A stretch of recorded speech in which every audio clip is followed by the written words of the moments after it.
James. James. Yes. Good morning. You've got a couple pieces of mail at the office. Yeah, she actually opened them and scanned them in and then emailed them to me, so I was able to get to them. Okay, no problem. Just wanted to make sure you got them. Yes, sir. How are you today? I'm doing okay. I'm surviving. Good. Got a real Amen. busy day. It seems like jumping back and forth between this Zoom and that Zoom, right? Amen. Zoom. Well, pretty soon, according to Sid, we'll be going live June 1. Yeah, that's what I heard. But it sounded kind of strange the way that they were talking about, having just one, like 2 courts open per floor or something like that. And then, everything happening in the central jury room as far as, so only one official court operating at a time doing a trial, that kind of thing. So yeah, well, the good news is, or the bad news is, once you're up, you're up. Yeah, won't be any resets. So the big question is going to be this: so before there was actually some quibbling back and forth about whether an expert could testify remotely. Right. And now we've been doing all this remote stuff. I wonder if that's going to be the next thing that tries to get, slid past the keeper, right? Well, I think it'll happen. Really? Yeah. Well, it depends. Now, if it's a court-appointed expert, they'll probably want to save money in Zooming, so they don't have to pay for the travel. Yeah. I was thinking more about DPS, like just from their office. How did your case go with the kid with the door in the car that hit the kid by mistake? Oh, dismissed. It ended up good. Getting dismissed. Congratulations. Yeah, that was a big one. It was. I think it was the right thing for them to do. Like eventually they ended up coming around, but I think it was the right thing to do just based on the evidence at hand. Like it wasn't even one of those where, we're checking police work and find out the police work is deficient. It just the plain and simple, just looking at how things happened, you could kind of tell that it was just a tremendous accident. Yeah. It was well, that was good news. Yeah. Well, good. All right. Well, let me let you go back to work as you're zooming back and forth. I just want to make sure you got that mail. Yes, sir. Thank you. My pleasure. Good to see you.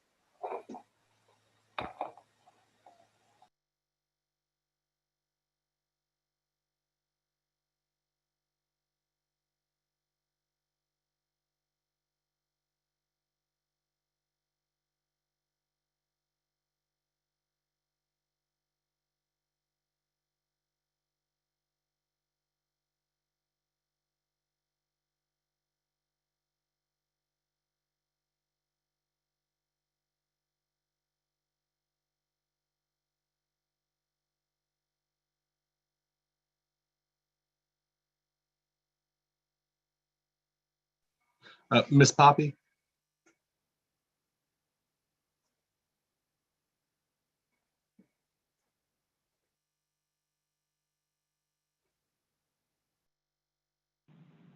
Yes, sir. We are here. I'm here with Frank Briones. We were reset from last week because Mr. Briones hasn't. I was just wondering if, not to cut ahead, but ours is just me showing the judge that Mr. Briones is present and we have contact with him. That was the point of the recall. I was wondering if I could do that at the beginning of the docket. I have not spoke to judge this morning, so it's going to be probably a normal docket call. If he asks for announcements right away, you're more than welcome to announce that. Okay. Thank you very much.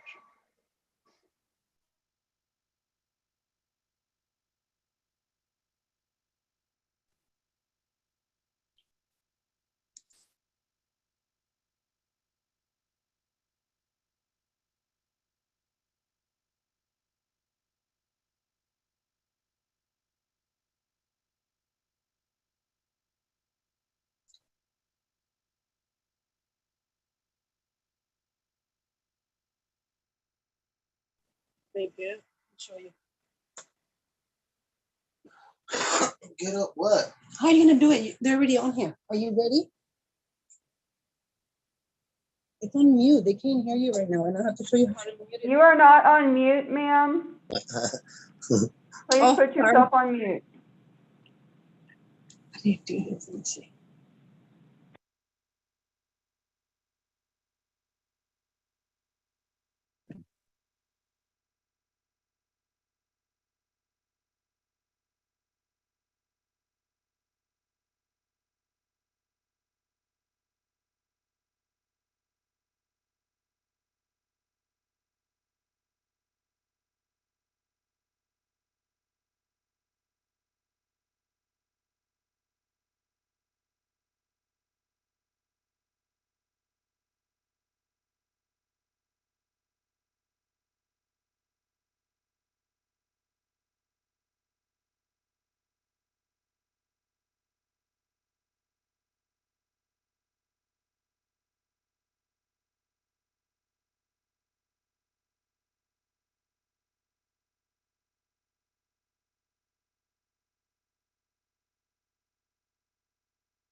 All right, ladies and gentlemen, I have about 9 o'clock. Going to call the criminal dockets for Atascosa County. Let everyone know that we're returning to in-person court in May. And give me just a moment.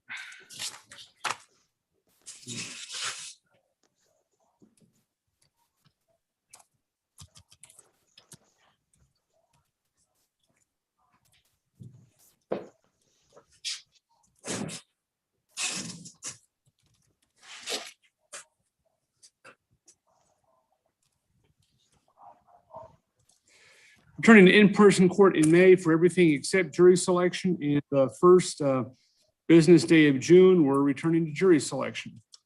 So unless you have an MTR or some other special reason to have a case set to only one setting, every case that leaves today, before you leave today, we need a pretrial, if you need one, and then a docket call and a jury selection date. Again, please post those in chat to everyone with the cause number, name, and date format. Okay, MTR Joseph Corey Scott.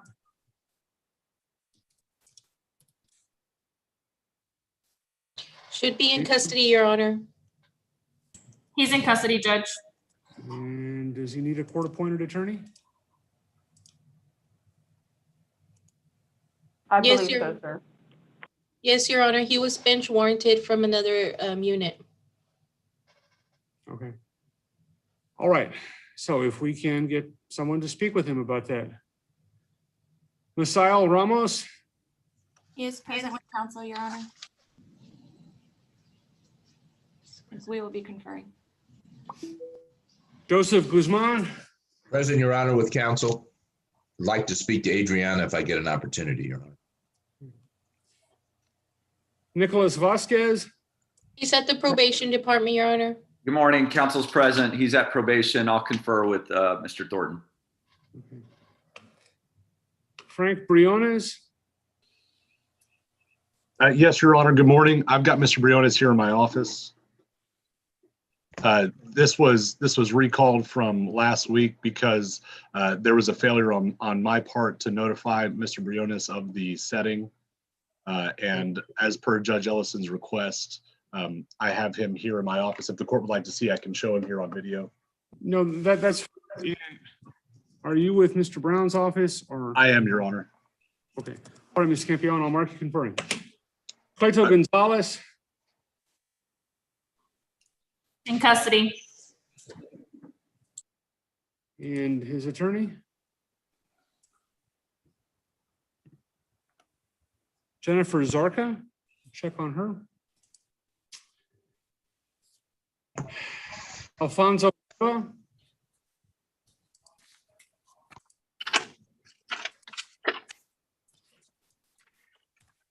Public Defender's Office heard from him? He should be logging on. All right, no show, I'll recall. Ira William, Your Honor, counsel's present. He's in custody and I've already posted the dates in chat, all 3 dates.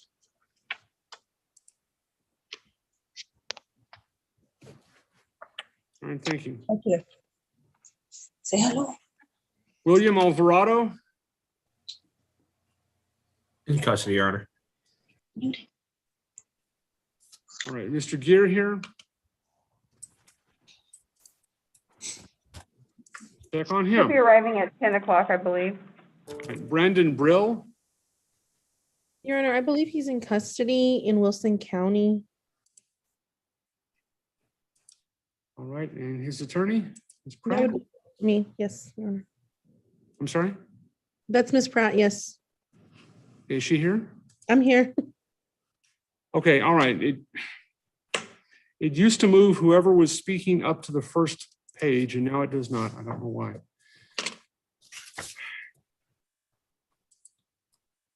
Andrew Serta, Good morning, Judge. He is present with counsel and will be conferring. Who's that? You're right, that's. Jason Reyna, He's in custody, Judge.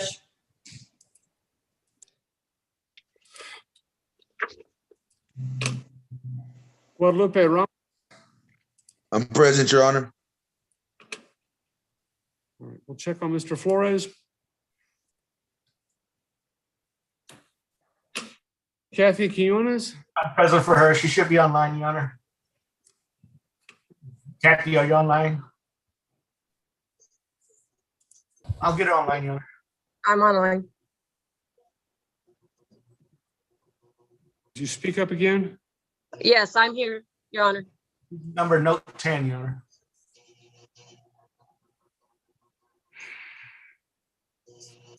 Judge, I can rename folks if you give me the ability, and I'll make you co-host. Okay, you're the host. Thank you. Ronaldo Guerra. Ronaldo Guerra. No show. Angel Hinojosa. Angel Hinojosa.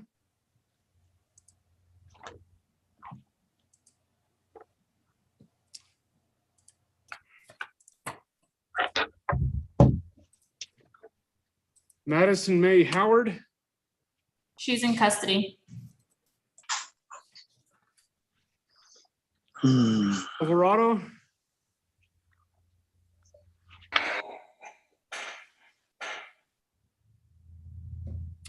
Johnny Lee Dillard. Present for Mr. Dillard, Your Honor. He's in custody.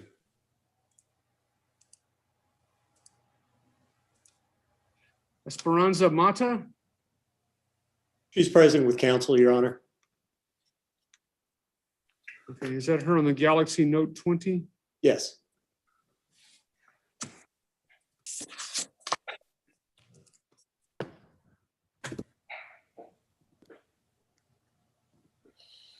Adrian Gonzalez.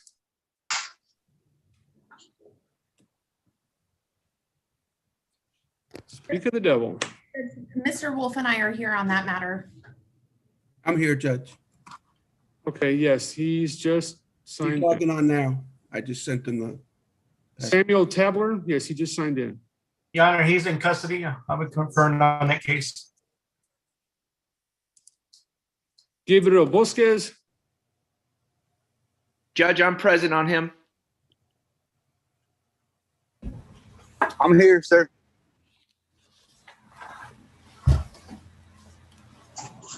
Oscar Oliva.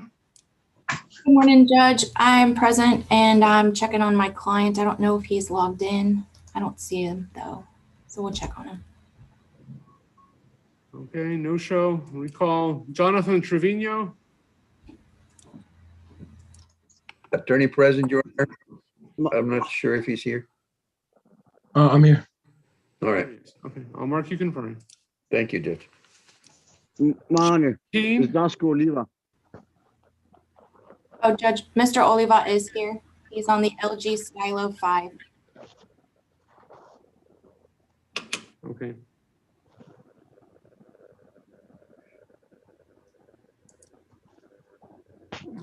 Chad Kane? He is present with counsel, Your Honor.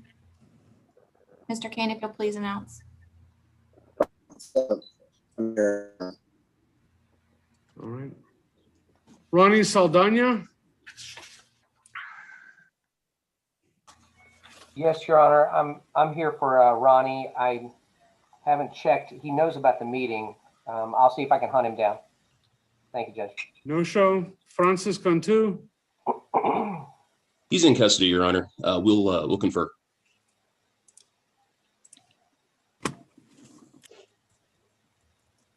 Matthew Lookingbill? Present with counsel, Your Honor. I saw him on here earlier. We'll confer. Yes, sir. I am on. Raimundo Castillo? Judge Edward Adams for Raimundo Castillo. He should be on here. Yes, sir. I'm here. I'm here. We're going to post new dates, Judge.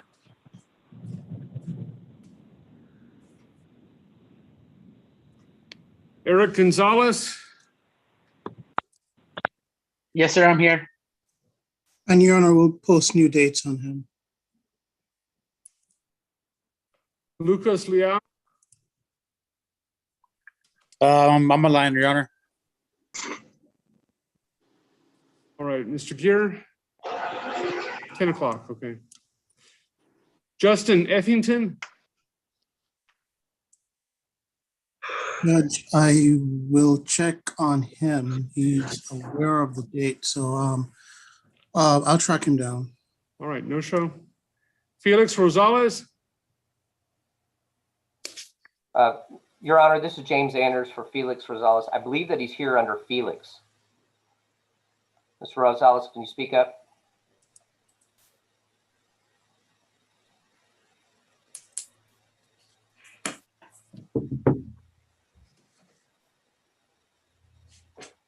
Apparently there's some sound. Can you unmute your phone?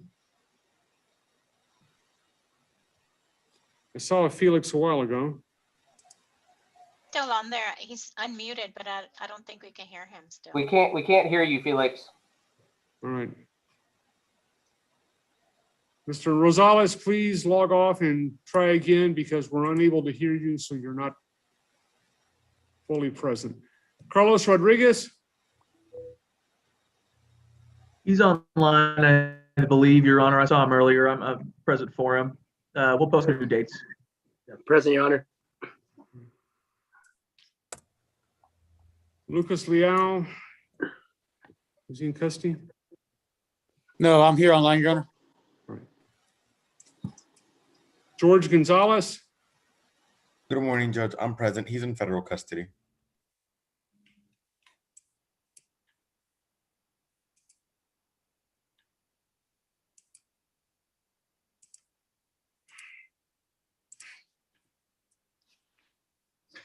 Carlos Loaiza?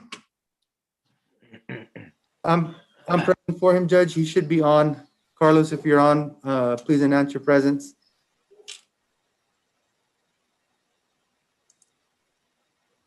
I'll try to get in touch with him, Judge. I was going to post new dates. There may be a lot of background noise in a few minutes. I'm actually moving today, so I've got movers. He's on the screen. He's just muted. He was waving. Okay. So I'll post new dates, Judge, and if I can ask to be excused, I'll confer with the state at a later date. Okay, yes, after you post. All right. All right, Thank you, Mr. Lloyd, I'm asking you to unmute.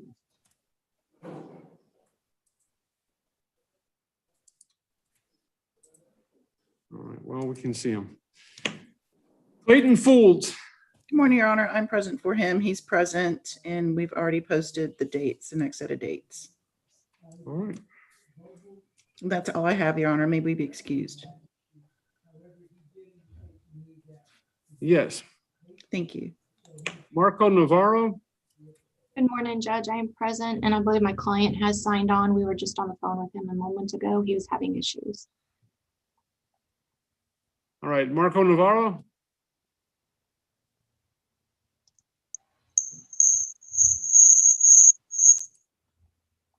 We'll see if we can't get him back on the line. Okay, no show. Not. Rebecca London. Mr. Adams. Judge, I just spoke with her on the phone. She is on her way to probation right now. She drove in from out of town, I believe, but she should be at probation within the next 5 minutes, and that will be a plea. Okay. Nicholas Garcia. He's in custody.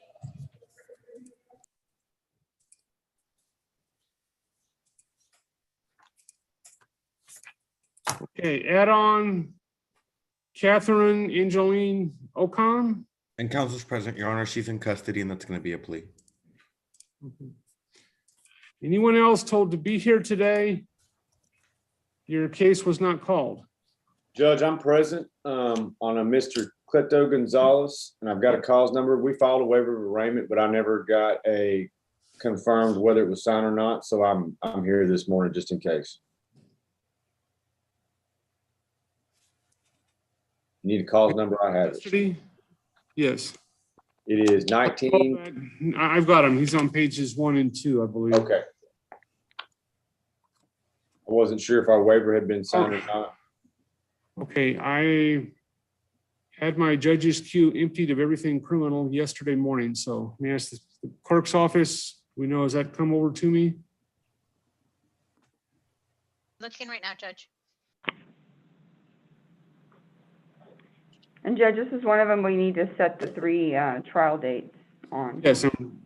So we'll check on that. And then, Mr. Simpson, you weren't here. We're going back to in-person court, first business day of May for everything except jury, and jury first business day of June. So I need to get you to post to me the cause numbers, your client's name, and then I'll ask Ms. Poppy to repost the dates. We need to get a pretrial date unless you don't need a pretrial, and then a jury selection date and a docket call date rather than a jury date. We're going to need a pretrial. There's a lot going on in this one, Judge. Okay. All right. If you will get with the court administrator and post that, or if we need to talk about it, we can do that. Will she invite me to a breakout room, or how do I post that? I'm not real savvy. Okay. She's just posted in chat a set of dates that you can use. If you need other dates, you can send message to her or however you want to do that. All right. So anyone else told to be here today? All right, Ms. Harkins, I see you're on. I did not notice that you answered for anyone. Did I miss that? Judge, I'm here with Warren Wolf on Adrian Gonzalez for co-counsel. Okay. All right. And Your Honor, before you take up the civil docket, if it's on, I'm not sure Mr. Guzman showed up. I might have misspoken, Your Honor. I haven't seen him. And if not, I have to go to my office and get the other information off our other computer. And I'll get him on. Guzman, are you here? All right, well, I'll mark him no show, and I don't have a civil docket, so. And Your Honor, are we free to go once we posted that in the chat with the dates?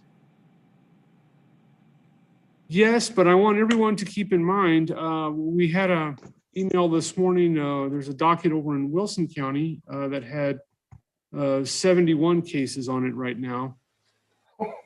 So we're going to have some huge dockets. Everyone knows that the majority of these trial track cases are going to be pled out or dismissed.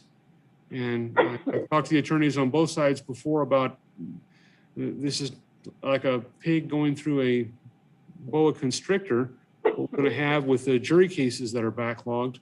And I would urge everyone before we're on cases where, we have 15-page dockets, if talk with each other, and if we can get them settled, let's do it.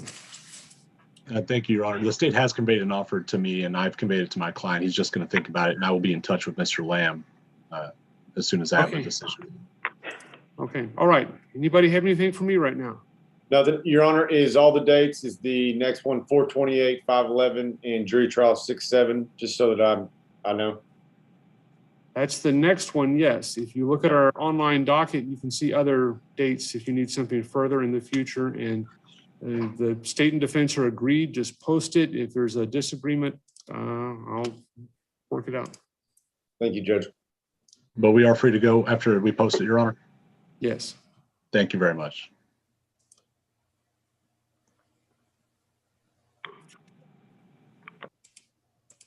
All right, I'm going to go and work on my judges queue.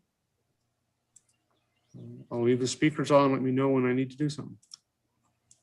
Have fun. Jennifer, could I get a breakout with Miss Biggs? I'll put you on the list. She's currently in a breakout room. Beautiful. Jennifer, this is Bobby Vargas. Can you put me in a breakout room with Brad? What was your name again, sir? Bobby Vargas, Roberto Vargas? Oh, yeah, gotcha. Thanks. And And Jennifer, I would this like is- to get a breakout room with Brad as well, Jennifer, this is Steve Barrera. Okay. And this is Tony Polreese. If I can get in a breakout room with Kenny. Okay. Clarissa Fernandez, get in a breakout room with as well. With who? Kenny. All right. Thank You're welcome. Jennifer Robert Valdez for Adriana Biggs.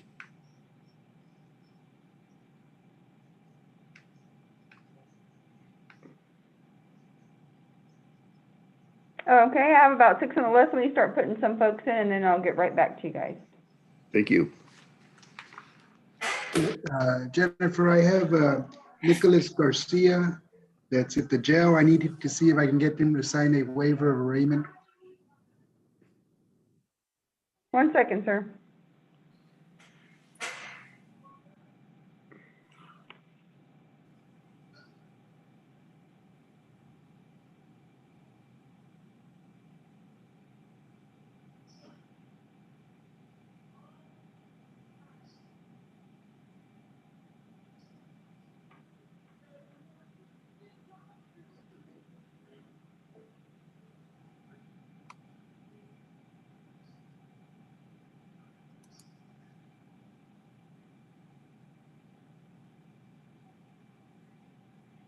Mr. Flores, the jail is occupied right now with another attorney, but I'll put you in as soon as I can.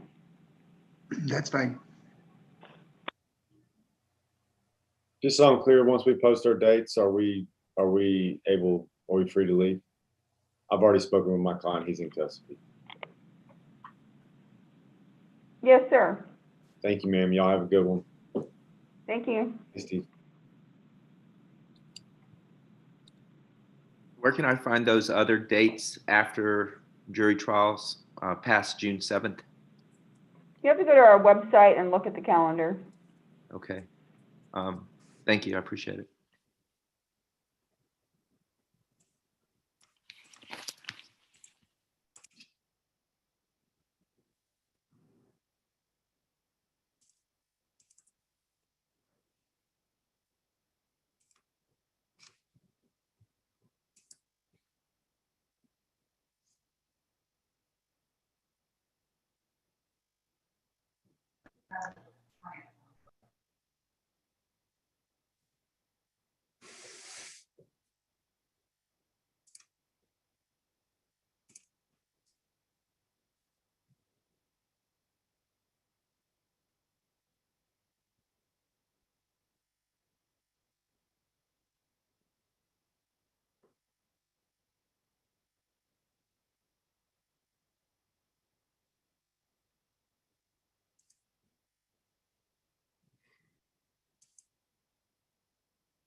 Mr. Cantrell, where are we on these? They're sent on our plea docket, but I don't believe we have paper.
bastard, I hate you all.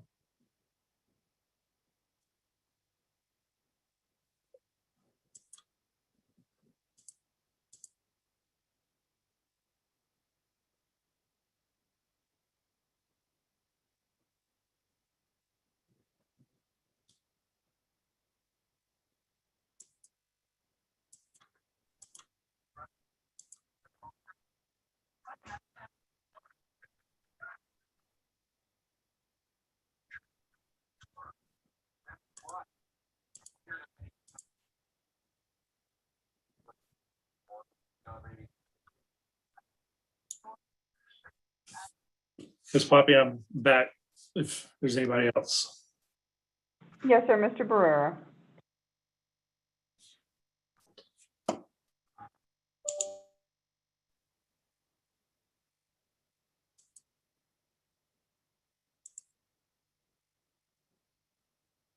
Miss Poppy, can you put me in line to speak with Kenny?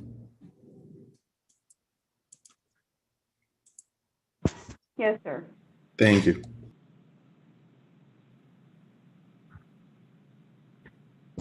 Ms. Poppy, this is Roberto Vargas again. 1 second. Sure. Mr. Barrera, which one are you under today? I have your name on about 3 different entries. Sorry, What screen are you on today? I have you on like 3 different entries here. which screen? Yeah, okay, so Barrera, Corolla, all That's of them, me. okay. I'm Barrera Corolla. I think Monica is under. All of the names, the 4, okay. Yes. Thank you. I don't think Monica acknowledges me, even though I acknowledge her. I just now deleted it. That's why she's right here on call. Thank you. You have the entire docket. I guess it's the problem. Mr. Vargas, what were you saying, sir? On Kathy Kiona's case, I talked to Brad. He doesn't object to giving more time on the pretrial more than what you have right now at 428. And we said it somewhere like maybe September. Yes, sir, I'll look at that shortly. I'll send you something in chat. Can my client be excused? Not until dates are posted in chat, I don't believe. Okay. All right. I'll sit tight till you get back to me. Hey, Jennifer, Yes, ma'am. you put me in breakout room 6 and I joined and then no one joined there with me. So, Okay, Mr. Valdez, Mr. Robert Valdez is supposed to join breakout room 6 with you. okay, can you just set us up again then? Because I'm looking at him and texting him and he had not joined, so. Mr. Valdez, can you hear us? You're muted, Robert. I'm gonna put you on breakout room 8. It should pop up on your screen for you to join. He just joined 6. Hi, Jennifer. Good morning. Good morning, sir. Can I get it or be on the waiting list for a breakout room with Adriana Biggs, please? Yes, sir. Thank you. You're welcome.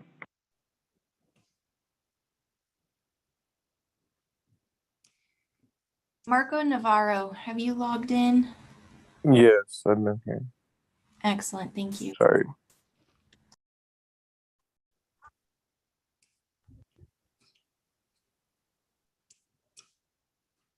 Jennifer, this is Ruben Flores. Yes, sir. Whenever you get a chance, I came in the docket late, so I have some questions about my clients whenever you get a chance. Okay, let me help Mr. Vargas real quick.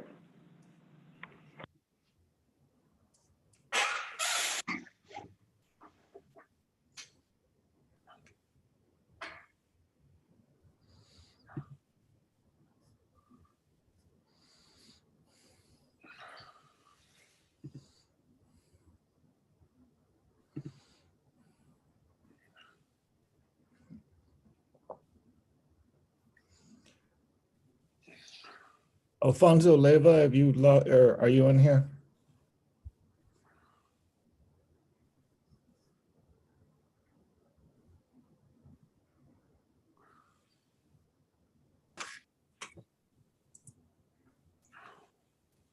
If you are, unmute yourself.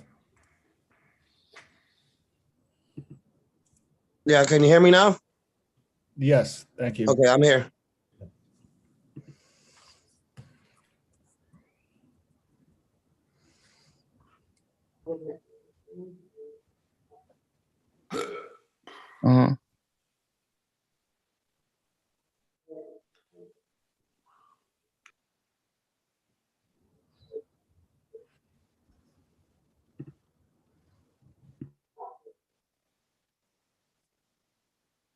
No, don't worry about it.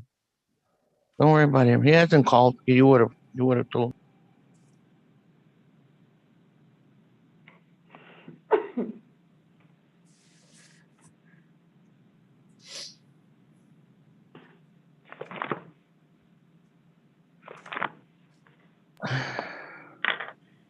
Jennifer?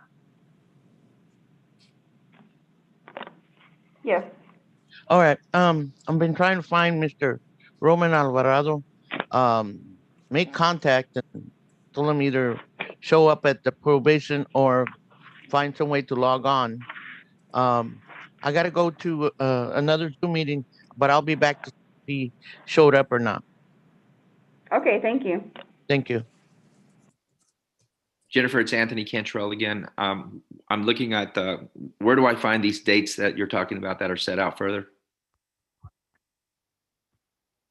Sir, they're on our calendar. Okay, I'm looking at a Right, I'm calendar.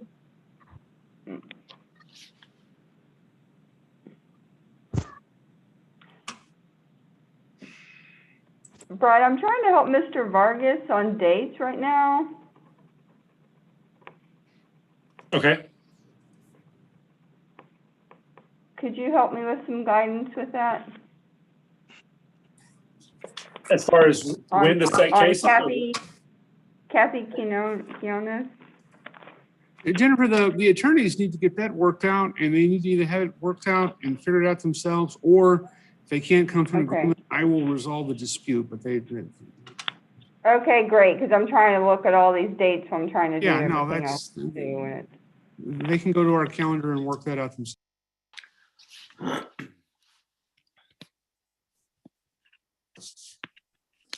I did tell Mr. Vargas on that case I'm okay with any date he wants this year.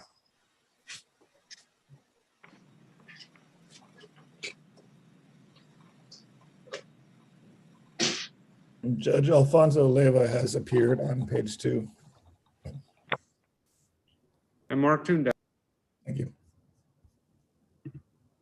Mr. Cabañas, can you please join room 9?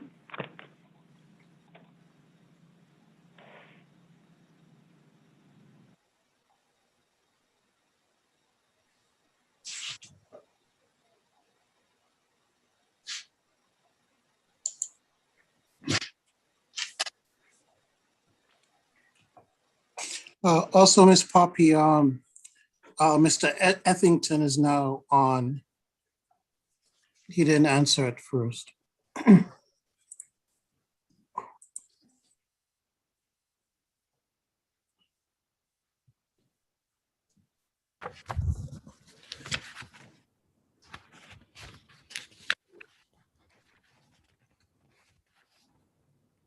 Mr. Polroy? Okay, there we go. Mr. Flores, I'm going to put you into jail now. Yes, ma'am. Judge, do you need our investigators?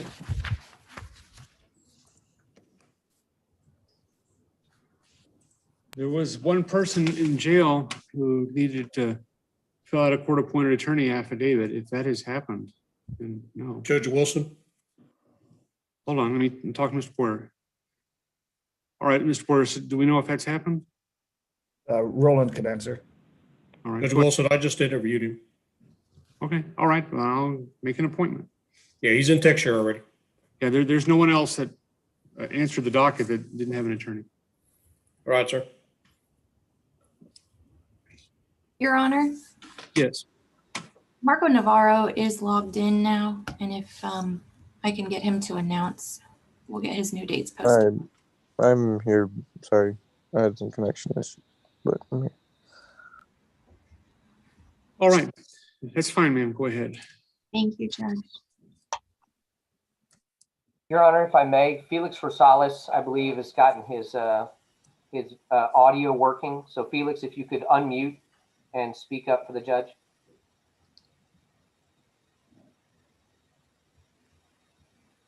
Sorry about that. I got everything working. All right, thank you. All right, thank you, Judge. Sorry about that. All right, you can mute. Jennifer, could I get in line or with Bradley? Yes, sir. Thank you. And if you could put me down for Mr. Thornton also. After. When we're ready to go with the Ocon plea. I'm ready, Your Honor, and she's in custody. Okay. We have a prosecutor on that. I was conferring with Mr. Thornton, but I believe he's in a breakout room, Judge. Oh, there he is. I'm still here, Judge. I can wait on the breakout room or go back that out, whatever you prefer. All right, or can Mr. Lamb, if it's just a.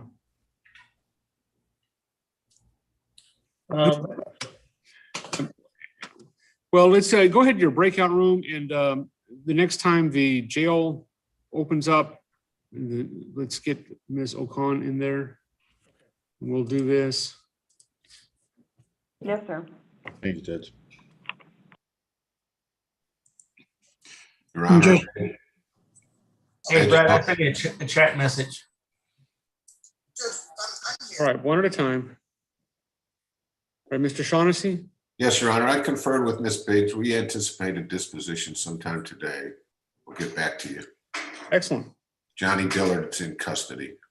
Okay. And Judge, Justin Ethington on page 6. I don't know if you marked him present. He is now on. Justin, can you unmute?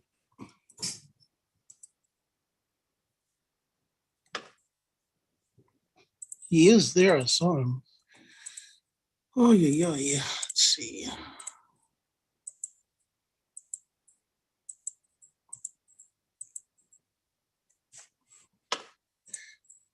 I think he's under Brittany Ibarra. Let me contact him. No, sir. Brittany Barr. Oh. Sorry. Okay, I'll contact him. Judge, this is Roman Alvarado checking in. All right, I have you marked down, sir. Thank you, sir. Is Ms. Carrillo still on? No, she went. Okay, Mr. Alvarado, your attorney is in court in multiple courts on Zoom this morning, and she will return. You need to remain online and wait for her. Yes, sir, I will.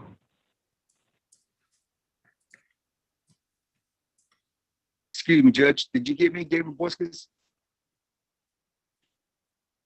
I have no idea, sir. You did, Judge. He's on page 5. Yes, Mr. Bosques, please remove your hat while you're in court. Yes, sir. And we had a Justin just log in. Is that Justin Ethington? Yes, sir. That's me right here. Okay, I'll mark you present. Thank you, sir. I'm not sure if you called roll already, but I'm able to.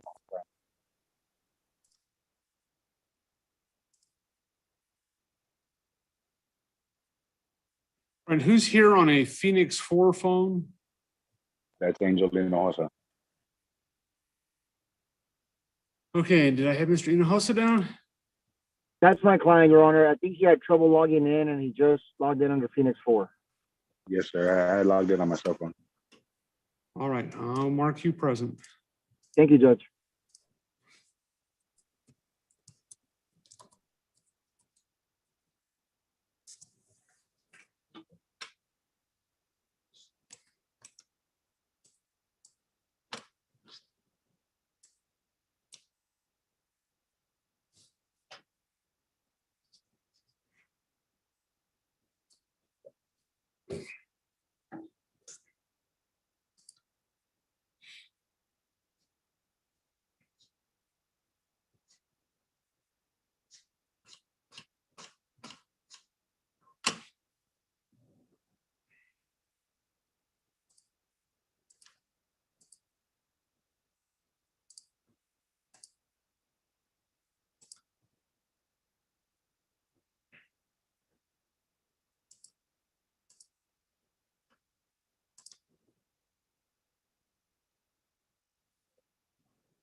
Ms. Poppy, I'm back if I'm needed for another breakout room or if we get so caught in the jail, either one. The jail's still tied up, but Mr. King Dawes wants to speak with you. Okay.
And I've appointed the Public Defender's Office to represent Mr. Scott.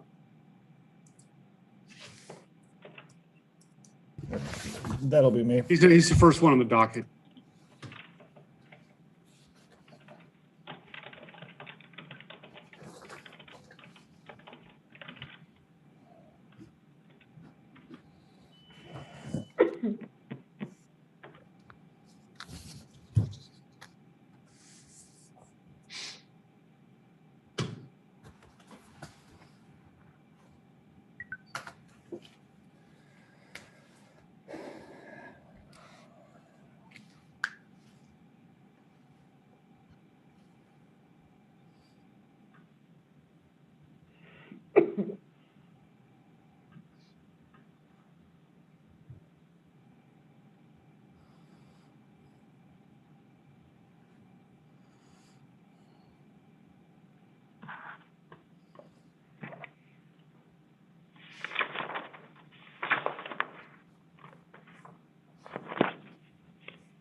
Mr. Baird, did you still need to speak with Mr. Thornton? Were you asking me? Mr. Baird? Mhm. Michael? Yes. Yeah. Yes, please. Sorry. Okay, sorry, I just saw your message, so I didn't know if you still needed it. Okay. No problem. Yes. Anytime.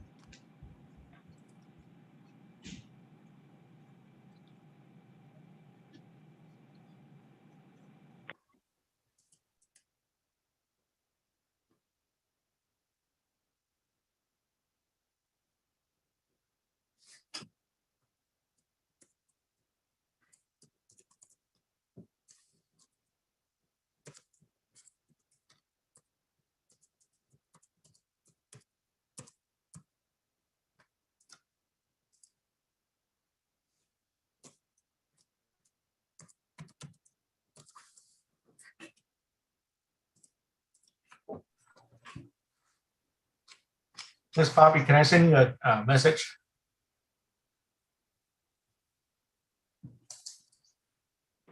Yes, sir, I'm still going through them I'm at 9:20 now.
Miss Poppy, when you're available, can you put me in a breakout room with Eric Gonzalez?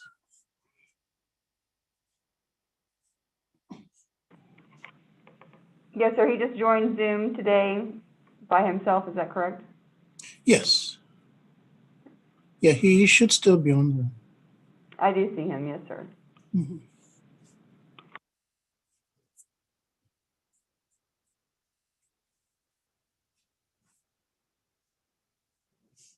Thank you.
Jennifer, I'm back from the jail. Just thought I'd let you know.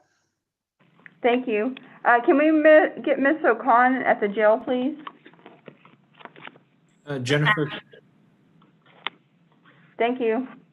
and Jennifer, can I get a breakout room with Mr. Flores? Yes, sir. Yes. I'm back from the jail. I would just thought I'd let you know in case you need to put somebody else in there. Yes, sir, I did. And you're going to go on Mr. Lamb.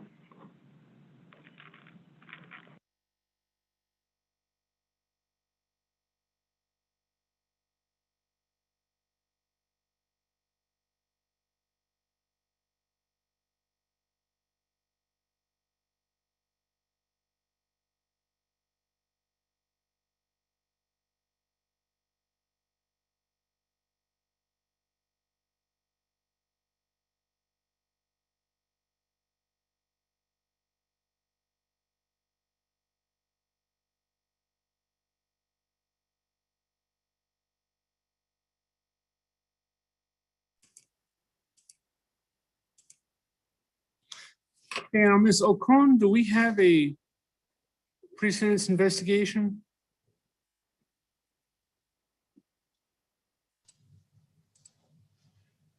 Your Honor, on who? The add-on docket, Catherine Ocon. No, Your Honor, we were just advised of the plea this morning. Okay. We can get one done.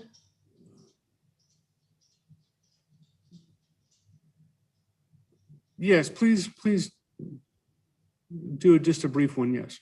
Okay. She's on her way to the jail right now. Okay. Miss Poppy,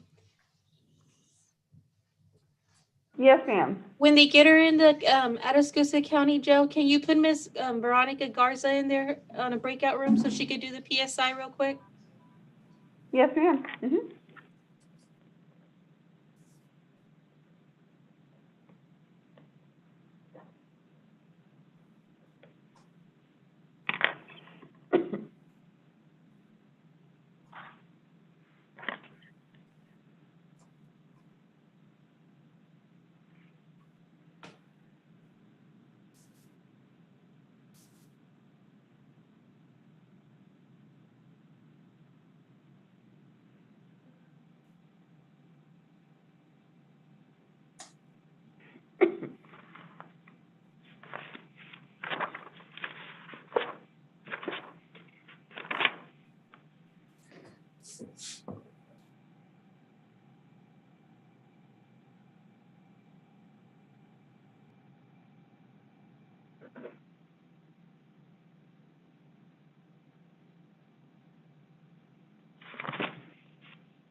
Good morning, Judge. Are you available?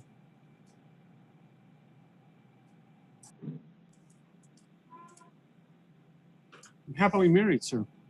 Oh. Good morning, Your Honor. What's going on? No, no, and technically on is, I was trying to see if maybe I could do a pretrial in October.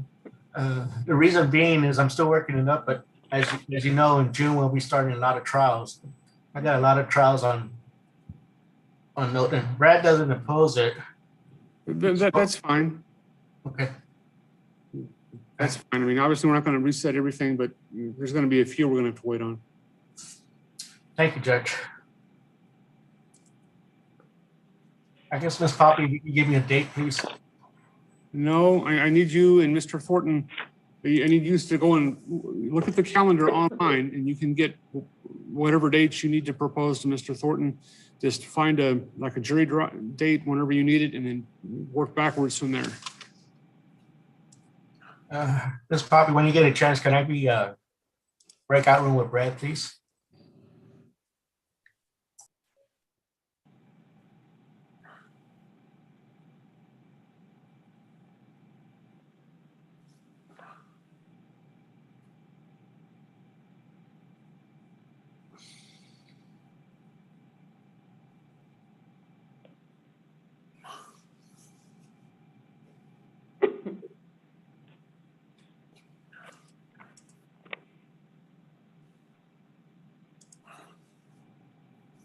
Ms. Garza, I'm gonna put you in with the jail now, okay?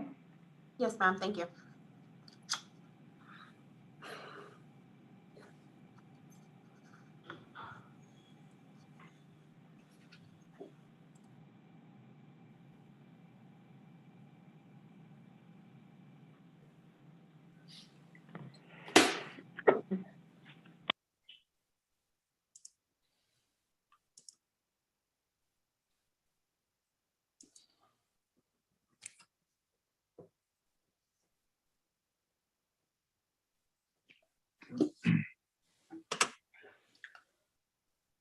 Jennifer, when the jail opens up, could I see Mr. Dillard? He's in custody.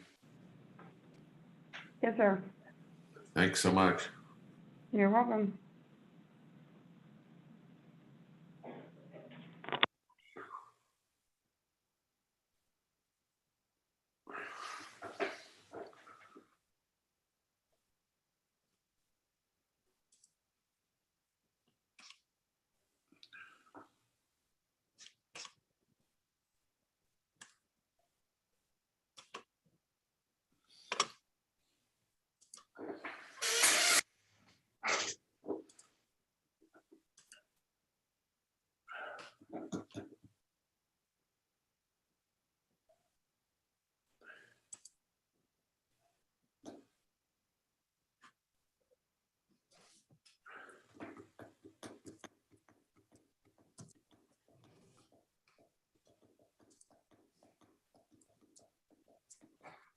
Hi, Ms. Poppy. May I confer with Mr. Lamb real quick while we wait for Ms. O'Connor's plea?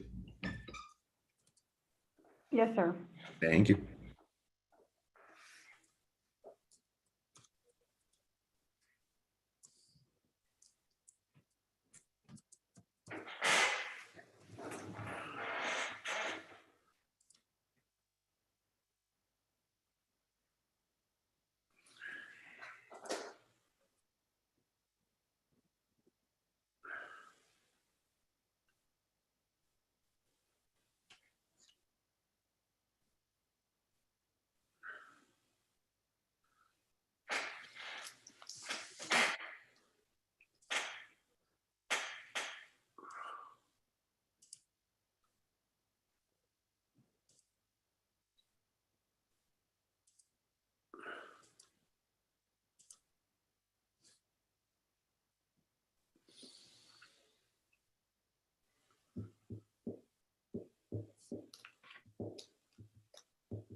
Jennifer, whenever you have a chance, this is Ruben. I have a question for you.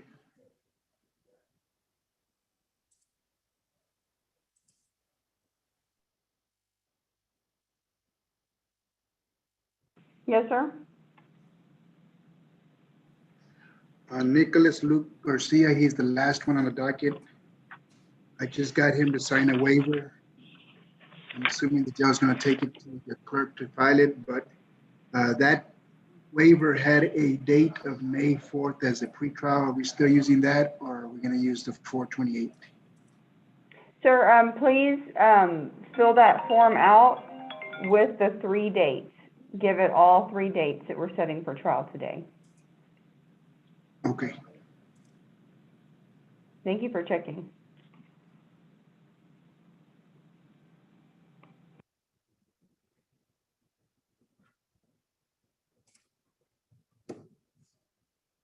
We'll also need you to post those same dates in chat as well. Yes, ma'am. Thank you.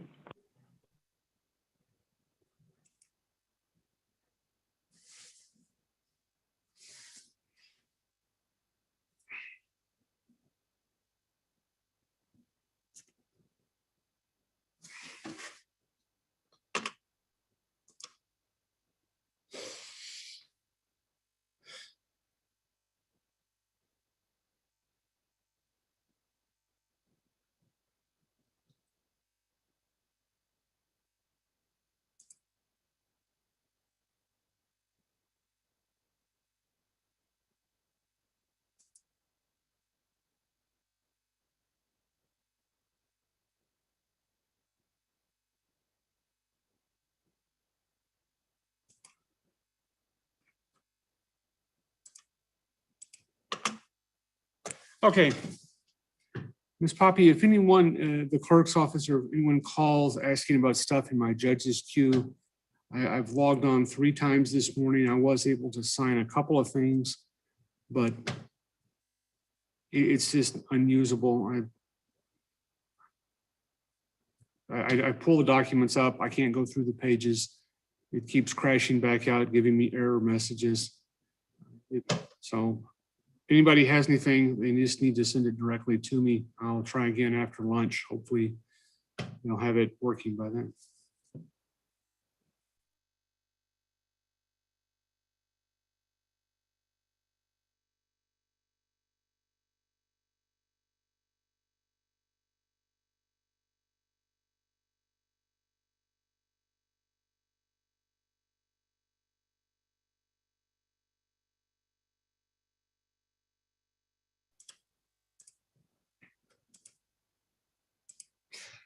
And I go to my email and it says e-file Texas, we are currently experiencing intermittent latency. And we're troubleshooting it, so hopefully they'll get it fixed.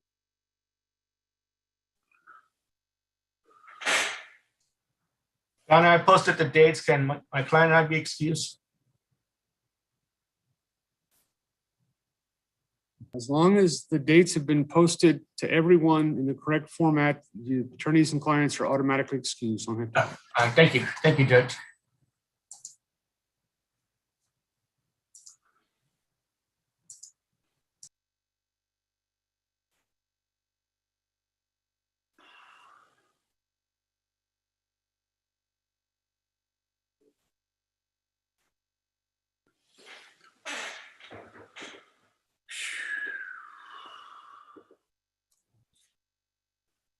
Your Honor, may I approach?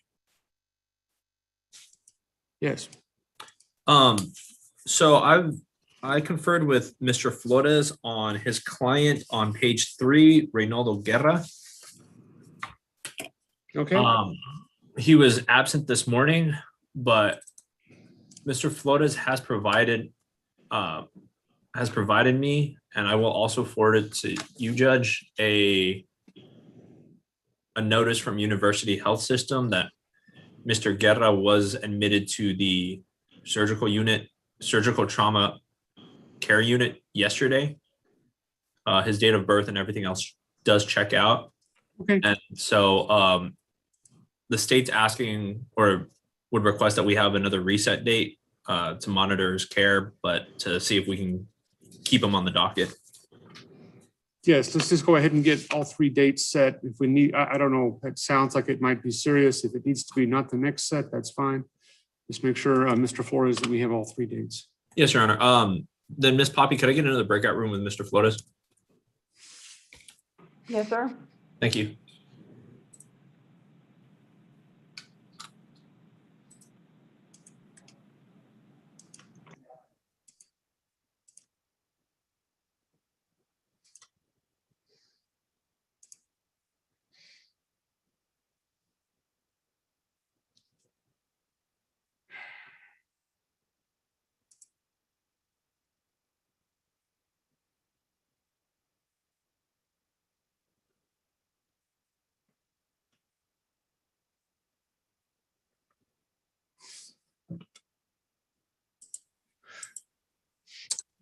Okay, hi, Miss Poppy. When you're available, can you put me in a breakout room with Justin Effington?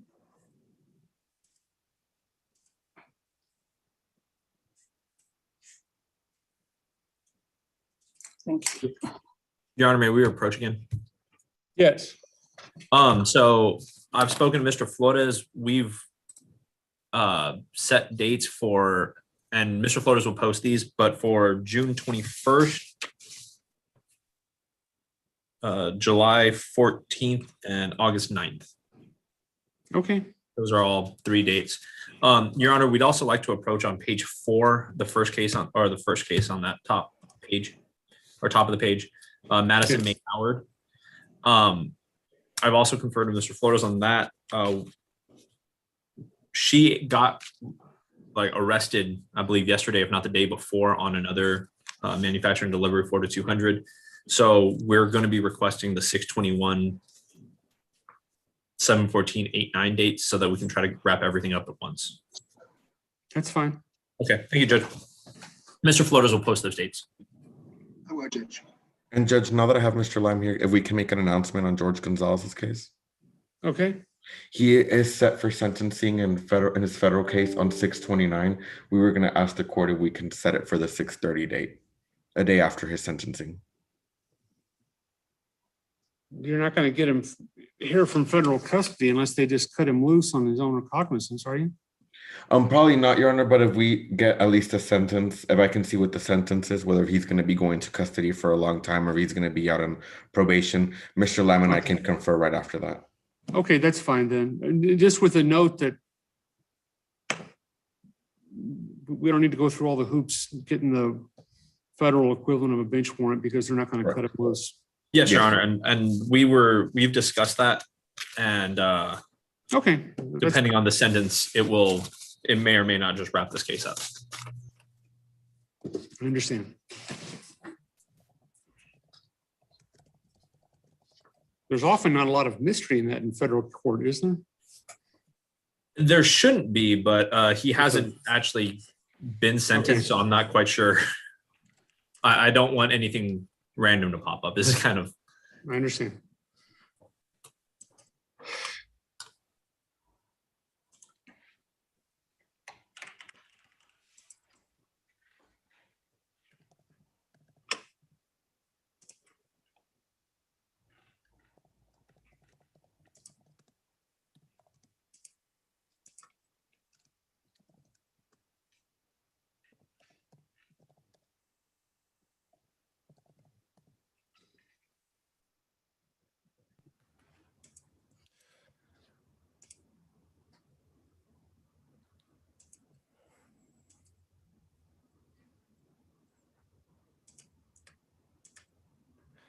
Which prosecutor is going to be handling Joseph Scott, page 1, line 1, MTR? That should be Brad. Okay. And Ryan, you got assigned to it? Yes.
Ronnie, this is James Anders, your attorney. Please unmute yourself and speak up.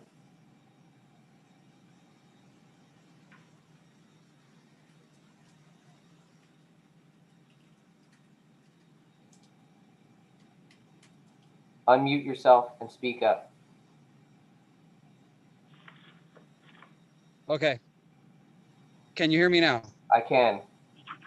You are Ronnie Saldana, right? Yes, sir. Okay. Judge, this is James Anders on behalf of Ronnie Saldana. I just wanted to make sure that the court was aware that he has made it both audio and video. All right, thank you.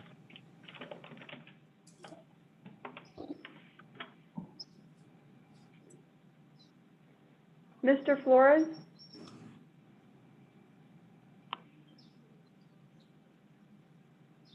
I don't know if you saw my message in chat, Ruben.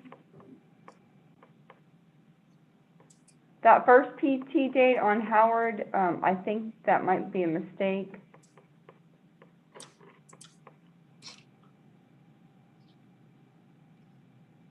That's what we had been talking about, 6/21. Is it a different date?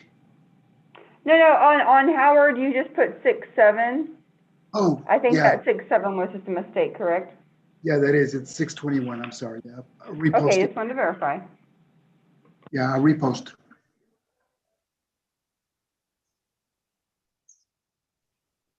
I think that's the same for Mr. Anders.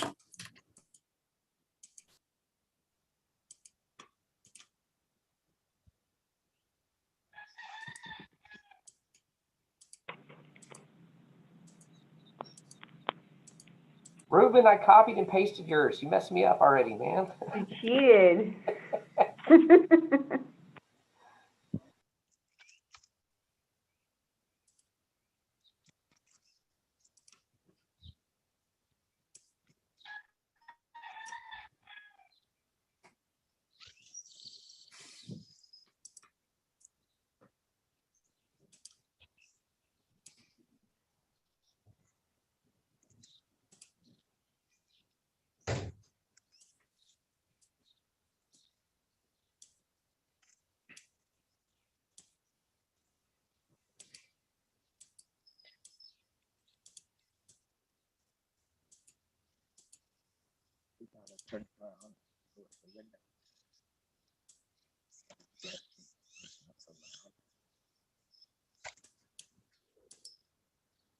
You probably would have told me something.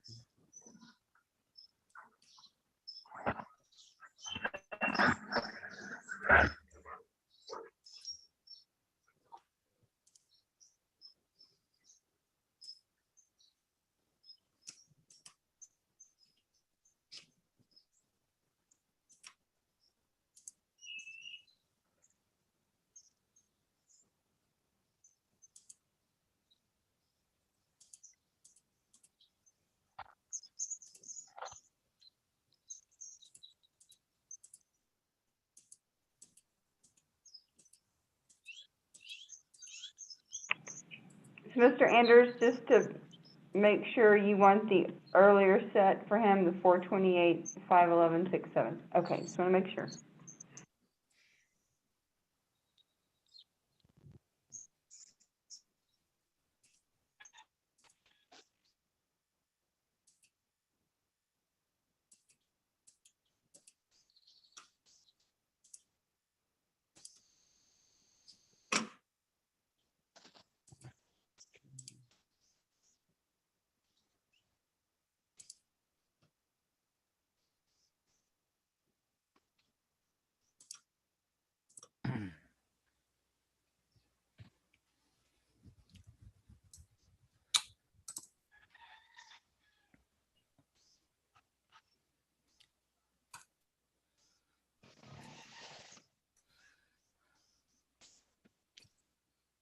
Jennifer, could I get a breakout room with Lotta?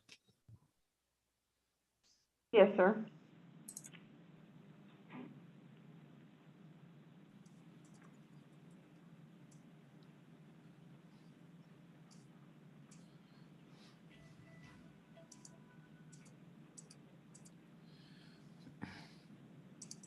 Nifa, did you need to speak to anyone?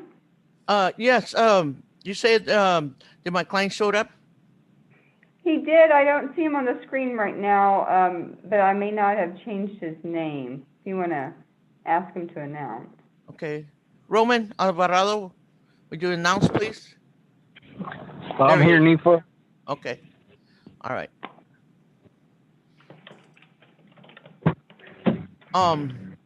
I guess, Brad? Move it up, pick it up.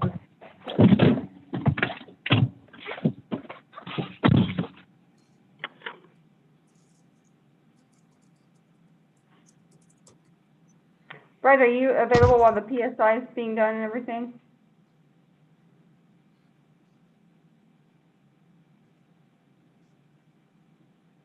I'm sorry, did I hear my name? Yes, sir. Are you available to speak with Deepa real quick while the PSI is Sure. being sent around? Sure.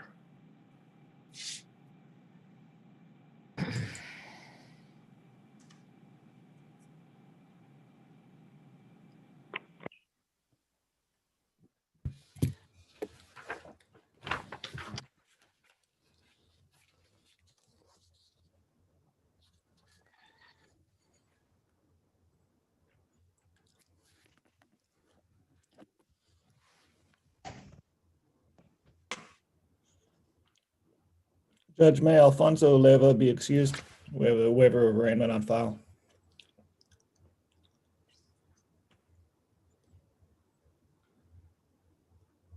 Okay, have you posted dates for him? Yes. Okay, once that's been done correctly, they're automatically excused. Okay. In my court.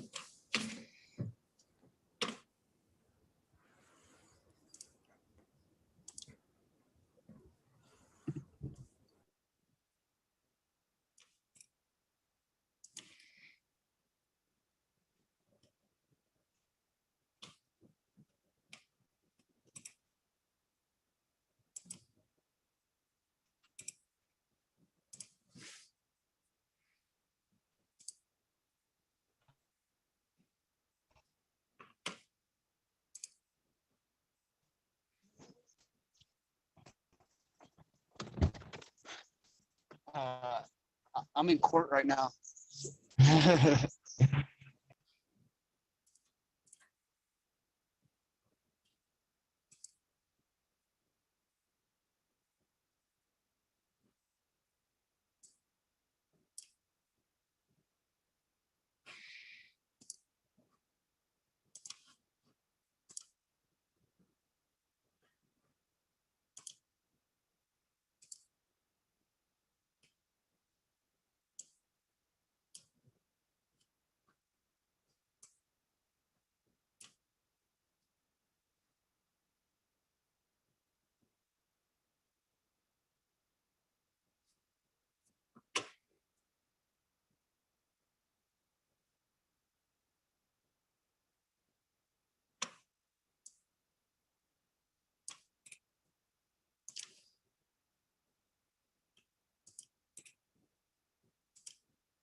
Judge, I have two attorneys waiting to speak with someone in the jail, but I do know we also have that plea about to happen.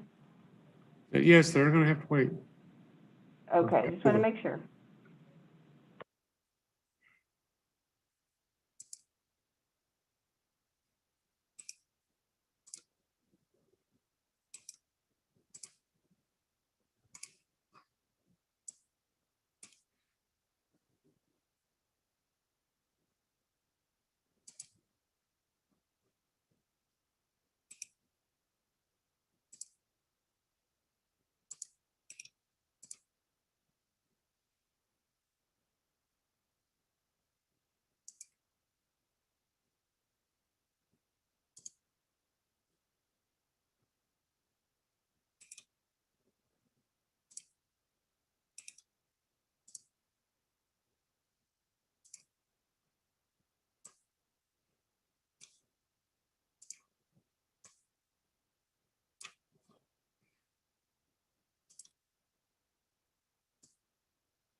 Your Honor.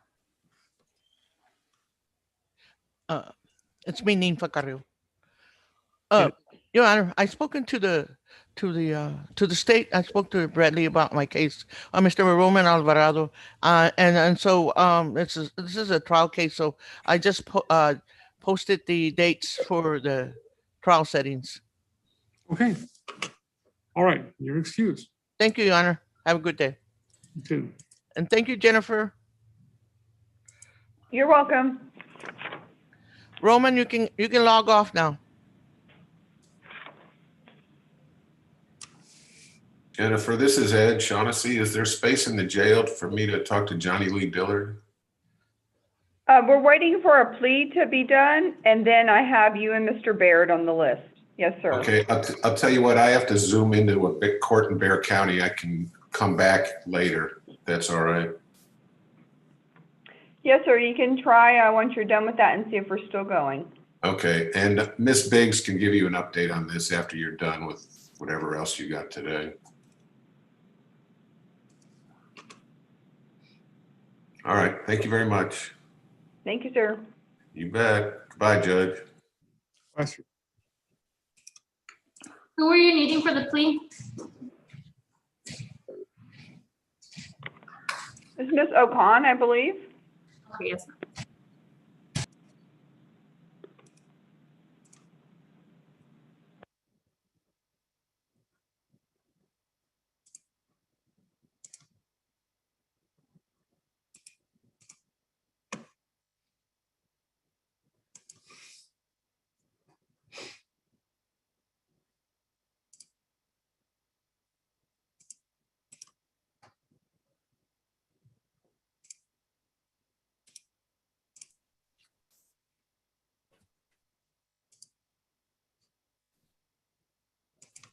Jennifer?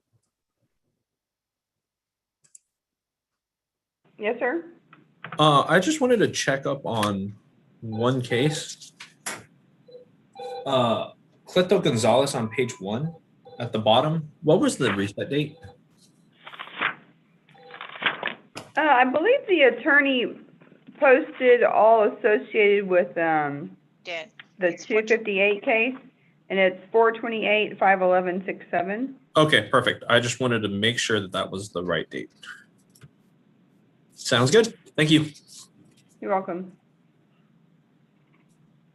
And Chris did make a good catch on Ninfa's post. She did post the 6/7 instead of the 6/21 date.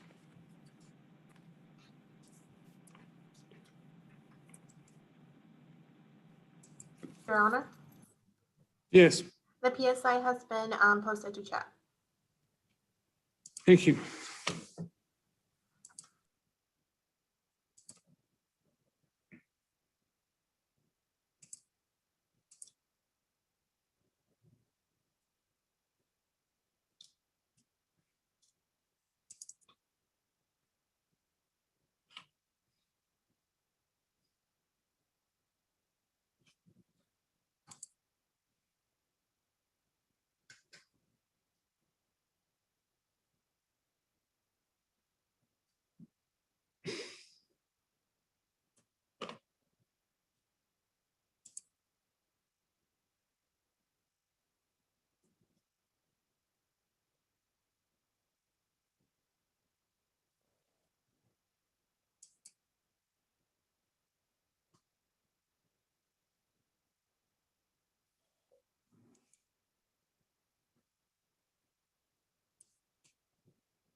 All right, I'm ready to go on Ocon whenever everyone else is. Defense is ready, Your Honor.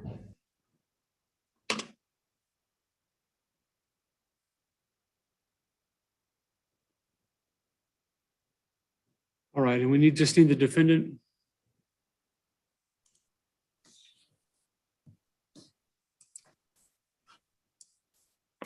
I believe they're in the process of getting her, sir.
Excuse me, Your Honor. Yes. Before you start the plea, Mr. Guzman, I talked to you earlier this morning on the docket. I came back to my office. He got a notice of setting. I don't have a good phone number for him, so I'm going to run him down. Can I bring him in tomorrow? We're in contact. It's just, I don't have the number available. Yes, And sir. We're going to call the nice side, but if you can make him available tomorrow, we can make sure we get his date set and reset him. All right, Your Honor. I'll be happy to get the date set. It's just a question of, you want him present, though. Yes, we want to hear from him. Yes, sir. I anticipated that. Thank you, Judge. I appreciate your consideration. All right, calling State versus Catherine Angeline Ocon. Are both sides ready? Defense is ready, Your Honor. State's ready, Judge. Are you Catherine Angeline Ocon? Yes, sir, I am. Is that your true and correct name? Yes, sir. All right. Ms. Ocon, can you speak, read, and write the English language? Yes. And are you a state citizen? Yes, sir, I am. Okay, despite your representation that you are a United States citizen, I need to caution you that if that is not true, any plea of guilty by you or finding of guilt by me could result in your deportation or exclusion from this country and or a denial of naturalization benefits. Do you still wish to enter a plea today? Yes, sir. Do you have any history of mental health problems or mental illness? No, I mean, no, sir. Sorry. I'm sorry? No, sir, I don't. Counsel, do you believe your client is competent to stand trial? She is, Your Honor. All right. Ma'am, you stand charged by indictment with the state jail felony offense of interference with child custody.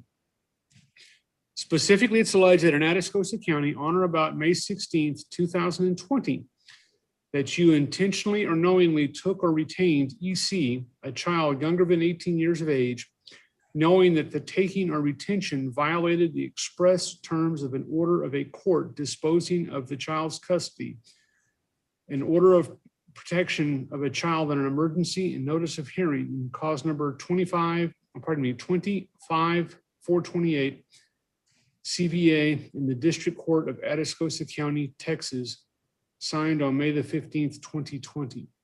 That alleges a state jail felony, which is punishable for confinement by not less than 180 days and not more than 2 years, and by a fine not to exceed $10,000. So do you understand what you're charged with and what the range of punishment is? Yes, sir, I do. Do you understand that the plea bargain agreement you have with the state is not binding on me? I do not have to follow it, but if I decide not to follow it, I will let you withdraw your plea.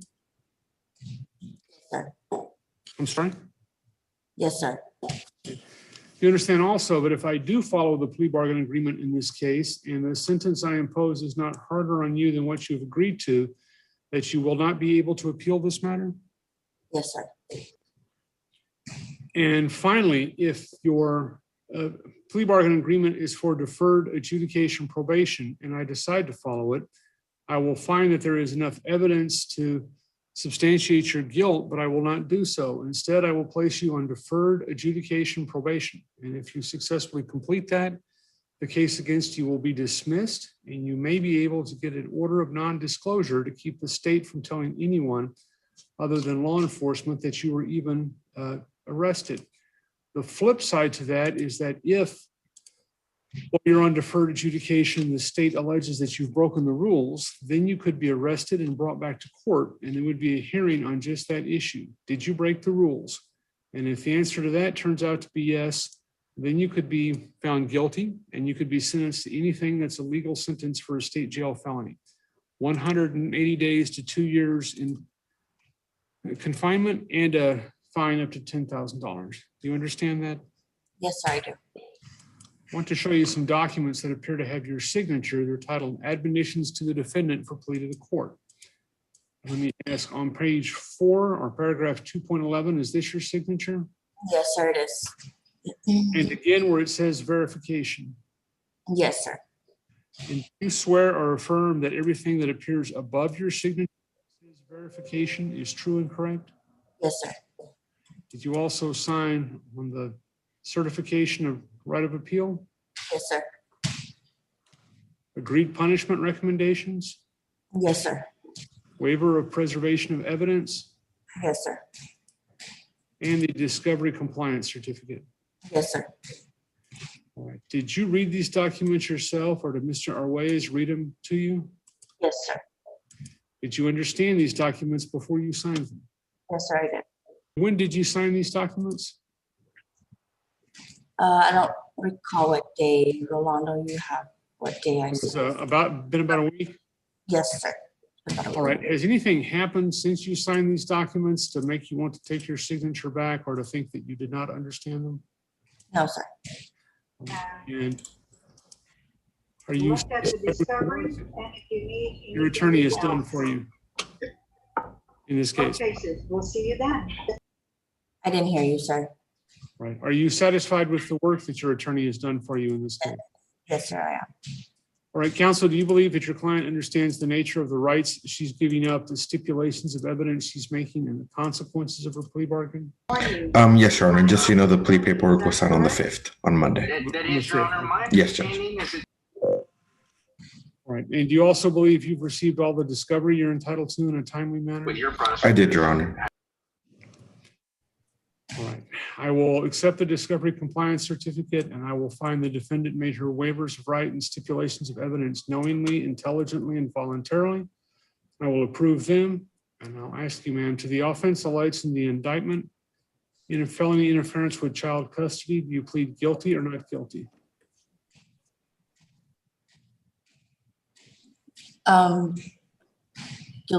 Guilty. All right. Has anyone promised you anything other than your plea bargain with the state to get you to plead guilty? No, sir. Has anyone harmed or threatened you or anyone close to you to get you to make this plea? No, sir. Has anyone promised you an early release from your sentence? No, sir. All right, I'll find that you made your plea voluntarily. You're not under any compulsion in making it. I'll accept it, and I'll ask what evidence the state has to substantiate the defendant's guilt. The state offers Exhibit 1 and it's attachment A. No objections, Your Honor, for purposes of the plea.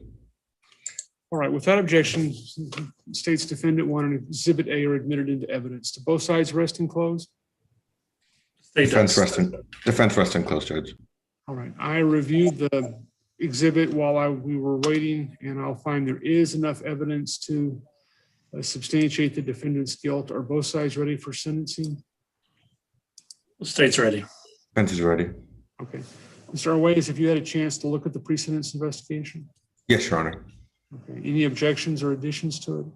No, Your Honor. All right, what is the plea bargain in this case? Plea bargain agreement is for 4 years of deferred adjudication and a fine of $1,000. There's $315 in court costs, $50 drug test fee, a $60 monthly probation fee. And then there's 200 hours of community service with drug, alcohol evaluation, and a parenting class, and the requirement to comply with all CPS orders.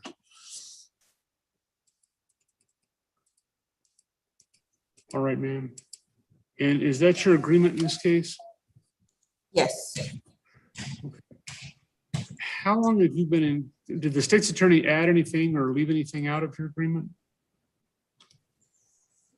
No, sir. All right. How long have you been in custody? I've been in custody here going on a month, but I've been incarcerated for months now. Okay. And did you fail to appear in court previously, or? Yes, sir.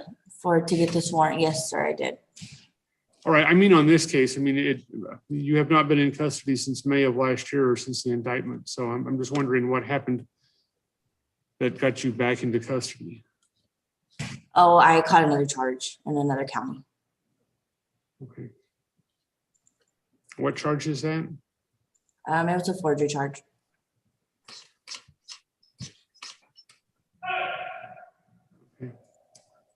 And has that case been disposed of? Yes, sir, it has. And what is going on in the CPS case? I have trial tomorrow. As of tomorrow, I have trial with the baby, but me and the father have signed our rights over to the state.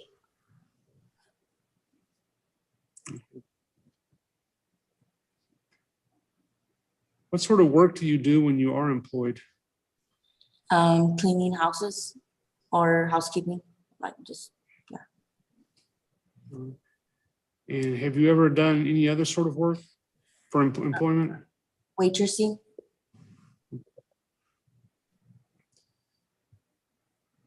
Is there any sort of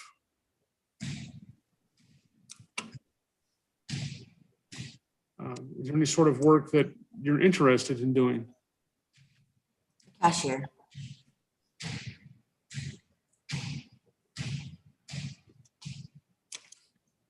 And do you know how to use electronic cash registers? Yes, sir. All right, anything else from either side? Nothing from the state. Nothing for the defense, Judge. Okay. And I take it, man, that what your plan is to give up, permanently give up custody to your child to the state? Yes, sir. All right, then. All right, I will follow the plea bargain agreement in this case. I found there's enough evidence to find the defendant guilty, but I will not do so. Instead, I will place her on deferred adjudication probation for 4 years with all the rest of the terms and conditions of her plea bargain agreement with the state. Will remind you, ma'am, that if you do everything you're supposed to do, the case against you will be dismissed and you will have no conviction. If you, however, the state alleges that you have violated the terms of your deferred adjudication, then you could be arrested, you could be brought back to court, and there would be a hearing on just that. Did you break the rules? And if the answer to that is yes, then you could be found guilty at that time and sentenced to anything from 180 days to 2 years confinement and confined for a period of, and I'm sorry, I didn't get any sleep last night, and fined up to $10,000. Right, the other thing I want to tell you is here in this judicial district, if the only thing that you're not doing correctly is that you're not performing 100% of your, paying 100% of your money on time, we're going to have you found guilty for that. You'll be given an opportunity to make larger payments towards the end of the time you're on deferred adjudication probation. And if absolutely necessary, you could even be extended for a period of time. So if a month rolls around that life intervenes and you can't make payment to from your probation fees and fine, do not fail to go and see your probation officer just because of that. Make sure you show up and report to your probation officer and do everything else that you're supposed to be doing. The other thing I want to tell you is that it looks like that you live out in West Texas. You will have a probation officer in Midland, but the probation officer who will make a decision whether to send the state an email or not that says that you're breaking the rules and they ought to consider asking to have you arrested, that will be a probation officer in Atascosa County, because they're not going to drive out to Midland to check up on you. They have a lot of ability if you're working right in Jordanton or something, that they can stop by and see what somebody is doing. They can't do that if you're out in West Texas. So you need to be extra careful to make sure that they're not getting emails from your probation officer there in West Texas saying that you're not following the rules. All right, so you understand, man, that because I have followed the plea bargain agreement that you have with the state in this case, that you have waived the right to appeal and you may not appeal? Yes, sir. Yes, sir. All right, then. I will find that you made your post-trial waivers knowingly, intelligently, and voluntarily, and I will approve them. And I will certify to the Court of Appeals that you have waived the right to appeal and you may not appeal. And I will ask the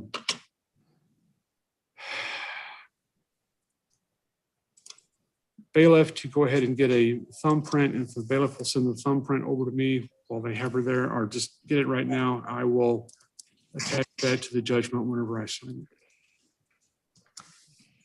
And I wish you good luck, ma'am. Thank you. Thank you, Ms. O'Connor. Your Honor, these concludes the matter that I have in front of the court. May I be dismissed? Yes, sir. Thank you. Thank you, Mr. Stewart.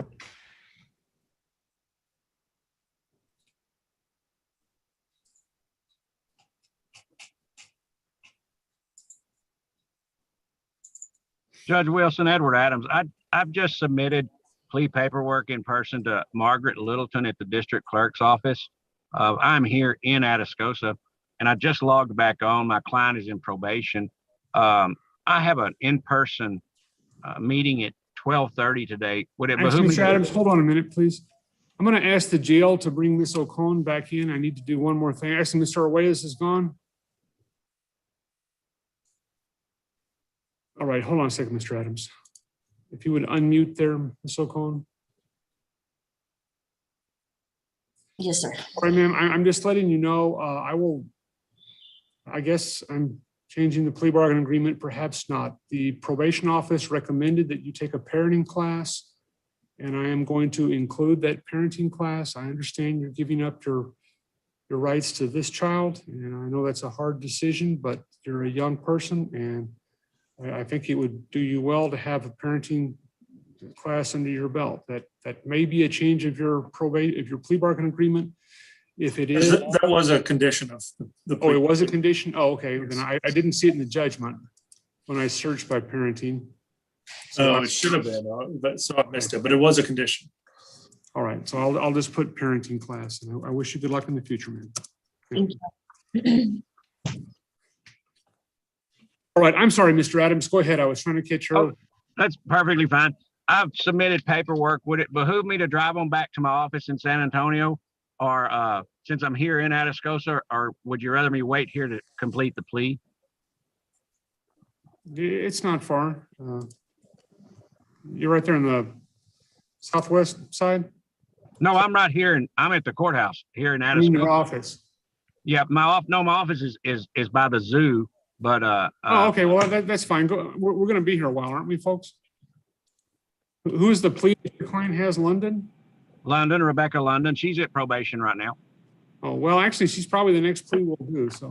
Yes, Your Okay. Honor. I don't actually think we have much left. I will wait here. I'll be right All here. right, thank you. Mr. Adams is welcome to come into the office if he wants. Okay, I'll do that then. Thank you so much. Give me about 2 minutes. I'm outside. All right, so is Rebecca London next then? Yes, Your Honor. State's ready. If she's next, Judge, I'm right here. I can see everything fine. I'm outside. The fence is ready. Okay, well, we've got to get her to the courtroom first, so.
Your Honor, I believe Ms. London's at the probation department. Oh, I thought she was in custody. No, Your no, Honor. he's at probation. Oh, okay. I'm sitting here looking at the empty jail cell. Oh, the jail there's people lined up to confer. Okay. All right, calling State versus Rebecca Michelle London. Are both sides ready? State's ready. Defense is ready. All right, are you Rebecca Michelle London? Yes, yes, sir. All right, is that your true and correct name? Yes, Your Honor. Ms. London, can you speak, read, and write the English language? Yes. Can you hear me? Yes. Okay. Okay. Are you a United States citizen? Yes. All right, despite your representation that you are a United States citizen, I need to caution you that if that is not true, any plea of guilty by you or finding of guilt by me could result in your deportation or exclusion from this country and or a denial of naturalization benefits. Do you still wish to enter a plea today? Under no contest. Okay, I'm just asking, ma'am, that now that I've told you about what the consequences could be if you aren't really a U.S. citizen, do you still wish to go ahead and enter a plea today? Yes, sir. All right. Do you have any history of mental health problems or mental illness? Can't hear you good. All right. Do you have any Turn history it of up. mental health problems or mental illness? No, sir. Counsel, do you believe your client's competent to stand trial? Yes, I do, Judge.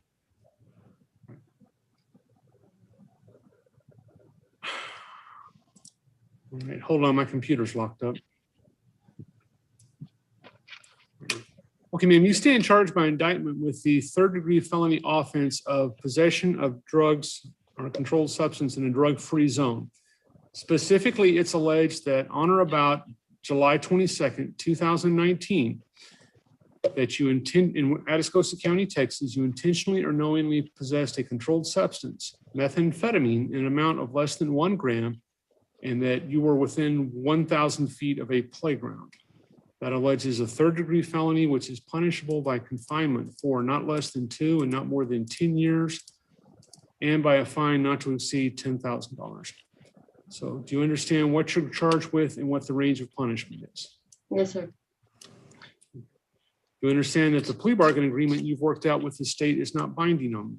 I do not have to follow it, but if I decide not to follow it, I will allow you to withdraw your plea. Okay, ma'am, I need you to answer out loud. I understand. Okay. And you understand, if I do follow the plea bargain agreement that you've worked out with the state and the sentence I impose is not harder on you than what you have agreed to, then you will not be able to appeal this matter? Yes, sir. You understand that if your plea bargain agreement is for deferred adjudication probation, and I should decide to follow it, that I would find there's enough evidence to say that you were guilty, but I would not do so. Instead, I would place you on deferred adjudication probation. And if you successfully complete all of that deferred adjudication probation, then the case against you will be dismissed. You'll have no conviction. And you may be able to get an order of non-disclosure to keep the state from telling anyone other than law enforcement that you were even arrested. The flip side of that is that if, while you were on deferred adjudication probation, the state alleges that you have broken the rules, then you could be arrested and brought back to court, and there would be a hearing on just that issue.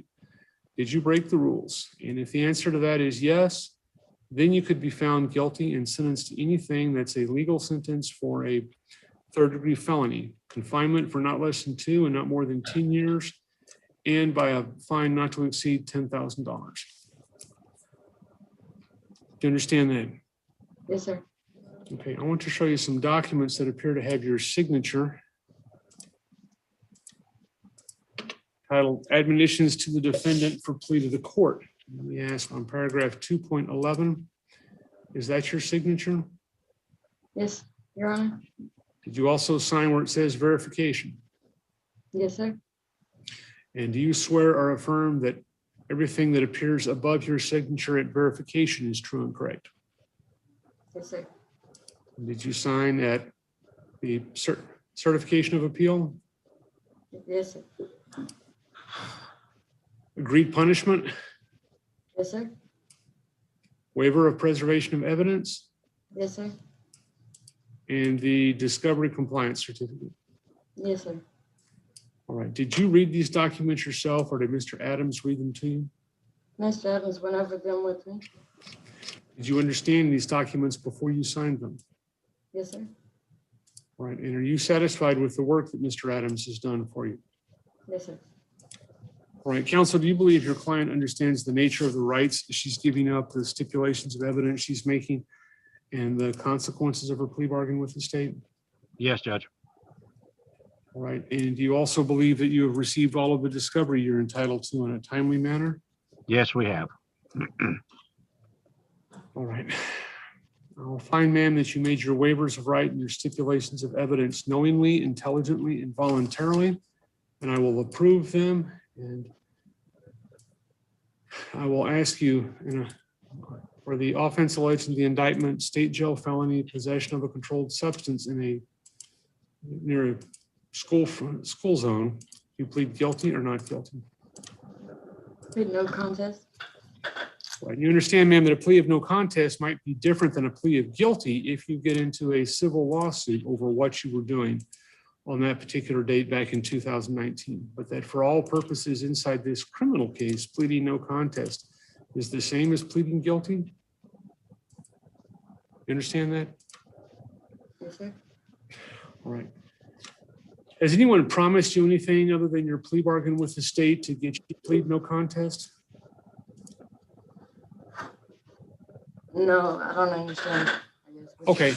Has anybody promised to do anything for you other than your plea bargain with the state? The state said they'll let you have deferred adjudication or agree to that, but has anybody else promised to do anything for you to get you to enter this plea? No, sir. Has anyone threatened you or anyone close to you to get you to enter this plea? No, sir. Has anyone promised you an early release from your sentence? No, sir. All right, I'll find that you made your plea in this case voluntarily and you're not under any compulsion of making it, and I'll accept it. And I'll ask what evidence the state has to substantiate the defendant's guilt. Contender States Exhibit 1 is attachment A. No objections. All right, without objection, State's Exhibit 1 is attachment A are admitted into evidence. Do both sides rest and close at this stage? State rest and close. Defense rest and close, Judge. Let me look at the reports, please.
All right, I'll find there is enough evidence to substantiate the defendant's guilt. Are both sides ready for sentencing? State's ready. Defense is ready. All right, is there a pre-sentence investigation or a waiver of one? We waive it, Judge, if there's not one already. Okay, what is the plea bargain in this case? Plea bargain, Your Honor, is for 4 years deferred adjudication, fine of $1,500, court cost of $315, Crime Stoppers fee of $50, 200 hours community service, drug court fee of $60, the drug offender education program and standard drug offender conditions, drug test fee of $50, education, drug and alcohol evaluation follows recommendations, the monthly probation fee of $60, and restitution of $180 to the Texas Department of Public Safety. All right, Ms. Linden, did you hear what was read into the record by the state's attorney? Yes. Is that your agreement? Yes, sir. Did the state's attorney add anything or leave anything out? No, sir. All right, and we're on the broadcasting on the internet, so not asking for an address, but where do you live? In Texarkana. Okay. Okay. And do you have any other criminal charges that you're facing? No, sir. There is a misdemeanor pending here, Judge, and I'm going to address with the county attorney's office as soon as this. That's the marijuana? Copy of the judgment, yes. Okay. And what sort of Well, work? actually, it's I believe it's a resisting case. I'm not sure the marijuana case was filed. I think it's the resisting case. But I've already spoken with the county attorney's office, and they need a copy of the judgment. Okay. All right, man, what sort of work do you do? I was just working at CC's Pizza. I did everything there, but I messed up my hand and I had to stop working there, but I got an easier job that I'm supposed to start working at this week. What is that? It's at Denny's. It's just it's another restaurant, but I don't have to use my hand as much. Okay, I mean, what will you be doing there? I'll just be running around, like making, I guess they told me the register starting off, so it's just minimum wage job. Okay. And have you ever had any other sort of jobs that weren't restaurant related? I worked at Golden Corral for 8 years. Okay. Is there any sort of work that you're interested in that you'd like to do that's different from that? I have worked for I was a PSA here in Jordanson at the Argent Court. I took care of the senior citizens. I really enjoyed that. Okay. And do you have a certification for that? No, a PSA is a personal service assistant. You don't have to have any certificate or anything. Okay. What's the first thing above a PSA that you have to have a certificate for? CNA? Okay. A certified nurse's aide? Yes. Is that something you're interested in? Yes, sir. Okay. And do you have any idea how long it takes to become a CNA? Not long. I don't know exactly the time, but it doesn't take that long. Judge, it's my understanding those are about a 2-week course that a lot of facilities give themselves. Okay. All right. Anything else from either side? Nothing from the state. Nothing from the defense. Okay, I will find I have enough evidence to make a decision in this case without a precedence investigation. I will follow the plea bargain agreement and place the defendant on 4 years, was it, deferred adjudication probation? Yes, Your Honor. All right, ma'am, I want you to keep in mind what I told you, but if you do everything you're supposed to do, case against you will be dismissed, you'll have no conviction. But if the state alleges that you're breaking the rules, then you could be brought back to court, arrested and brought back to court, and there would be a hearing just on that. Were you breaking the rules? And if the answer turns out to be yes, then you could be sentenced to 2 to 10 years confinement and fined up to $10,000. I don't know if you were listening when I spoke to the last defendant, but Texarkana is probably about as far away from here as Midland, probably longer to drive. You will have a probation officer in Jordanton. You also have a probation officer in East Texas.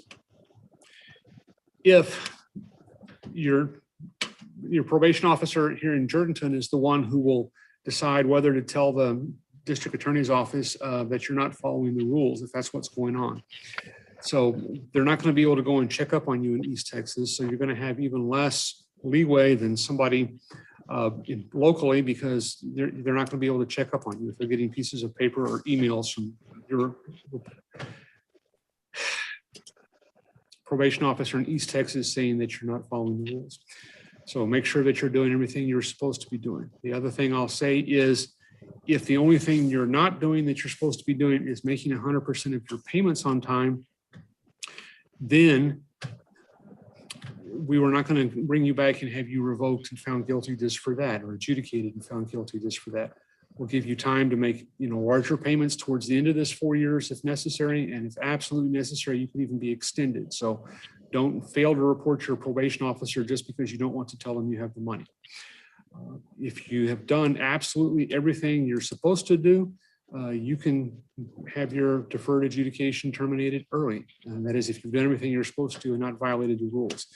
I am also going to change just the 200 hours of community service restitution to say that if within the next year you receive a certified nurse's aide certification here in Texas or Arkansas, that I will reduce the number of community service hours by 50 hours. So it's probably a little bit more hours than it would take you to get, well, no, if it's 2 weeks, that's 80 hours, but all right, I will reduce the number of community service hours by 80 hours. So it would be just a wash. So I would rather have you spending that time getting some education so that you can have better jobs in the future and opportunity to move up somewhere. All right, so you understand, ma'am, that because I have followed the plea bargain agreement in this case, that you have waived the right to appeal and you may not appeal? Yes, Your Honor. Thank you.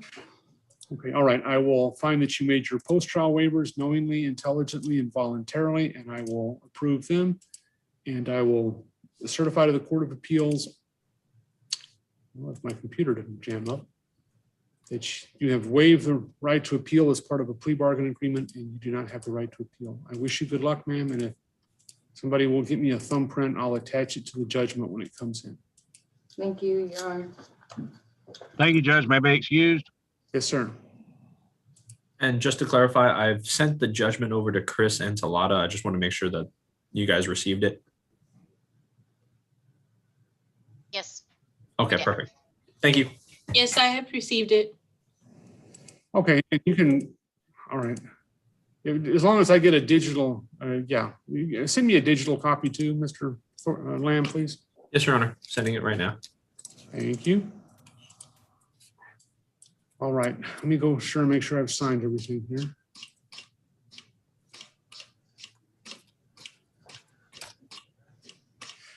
All right, what do we have up next? Mr. Gear showed up for a minute, I think. Yes, he did. Is he still here? No. He had a CPS hearing at 11, and he said he would be back right after that. Okay. I know, Mr. Lamb, are you available to confer with Mr. Barrera? Yes. Okay.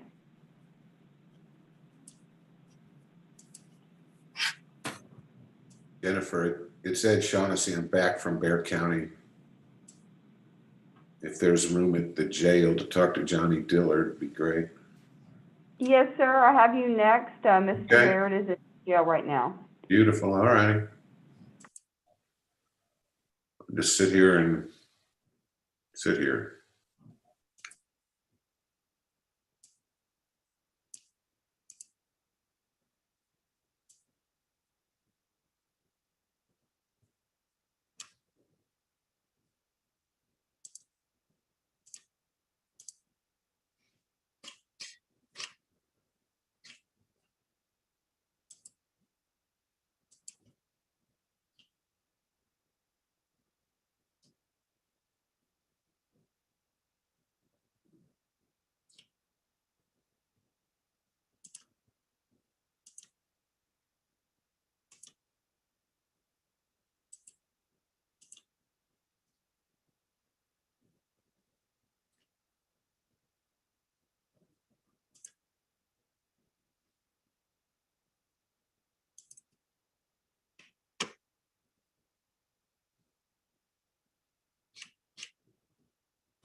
Judge, Mr. Leal, I believe is excused. Mr. Gear did post his dates in chat. Okay. All right, and Mr. Liao, your attorney posted dates in chat for you, so you are excused.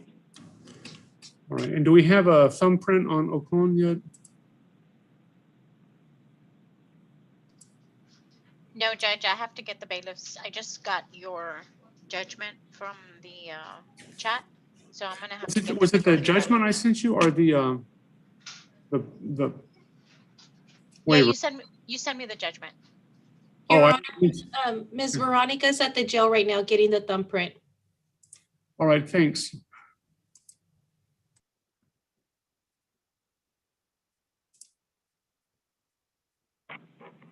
I meant to send you the judgment's not signed.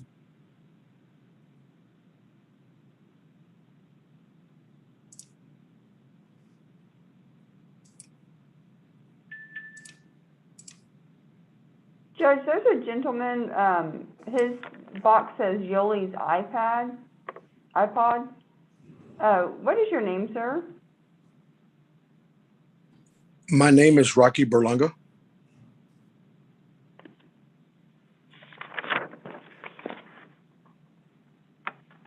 Are you here on a criminal matter today? Yes, ma'am.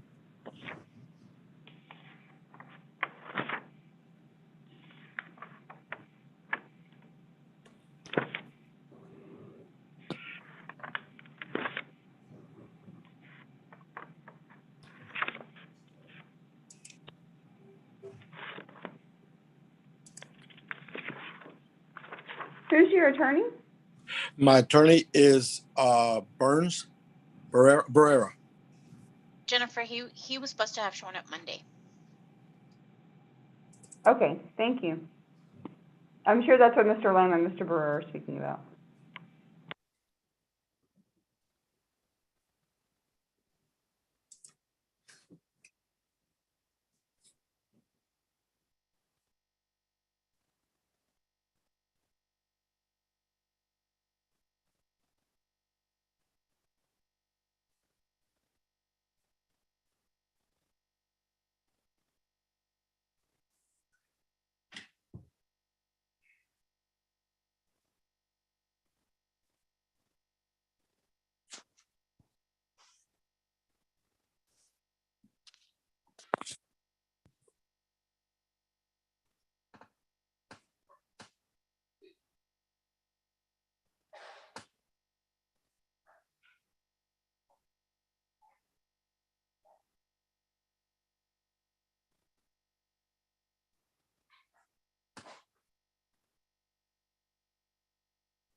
Judge, do I show up on the 28th for court again?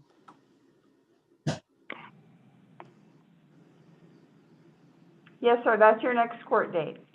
Okay, thank you. I just wanted to make sure. Thank you. I appreciate it. You're welcome, sir.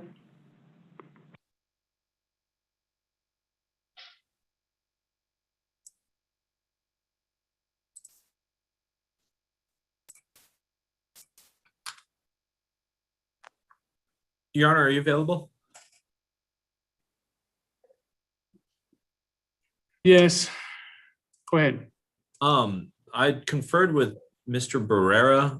He has a client that was originally set on Monday's docket for first appearance. And yes, Your Honor, it was on Monday's docket on page 8 of the docket, cause number 21030129, State of Texas versus Rocky Berlanga. Mr. Berlanga is present today. He lives in Dallas. For whatever reason, he had an issue with getting the notice. As soon as he found out he had court, he reached out to us, and he is now on Zoom. So what I was asking is if there was any way, given that it's the first appearance, he has retained counsel. Is the state asking for the NISI to be served and everything? Not at this moment, Your Honor. We would ask to not. That's fine. Go ahead. We would just ask that the same dates that he would have originally gotten for the arraignment day. I'm not quite sure what we were giving out, be set and issued today. Yes. So that Mr. Berlanga is given due notice of when he has to be in court. All right, so you want to just post those in chat, Mr. Barrera, whatever I they. can. I can post the date in chat, and then I'll talk to Mr. Berlanga and give him that date, and we'll get him on track. All right, thank you, sir.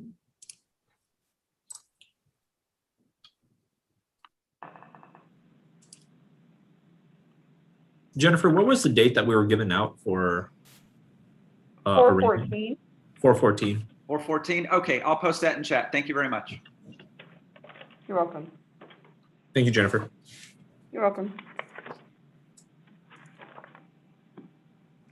All right, Ms. Benavides, I just sent you a file that you don't need to see because sometimes that helps reset this. I'm looking on Explorer on my computer and on Acrobat, and it says I've saved a file to my Atascosa docs, but whenever I look at it under Zoom, it's not there. And that is the Ocon plea package, and it's still not there.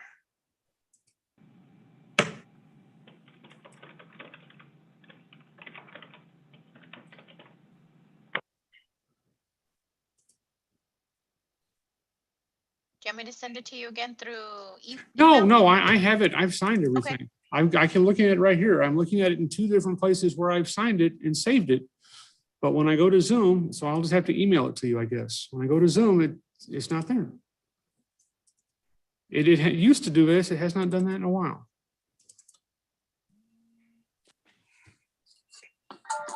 All right. And here it is now. I just have to keep looking and it finally sees it.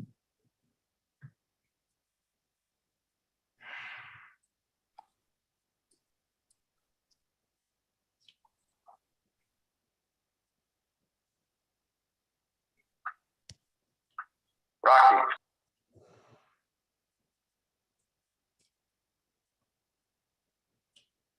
Okay, and is the London judgment on its way?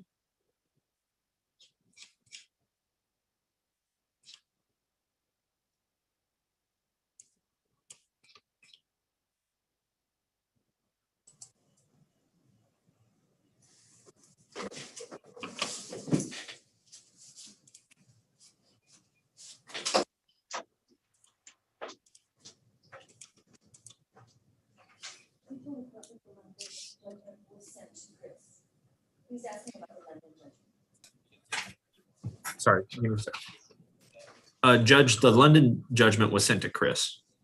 Okay. Sorry, Judge. Yeah, probation has it as well because they have to get the thumbprint from her. Okay. Mr. Shaughnessy, room 26 is available in the jail.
Judge Wilson, Yes.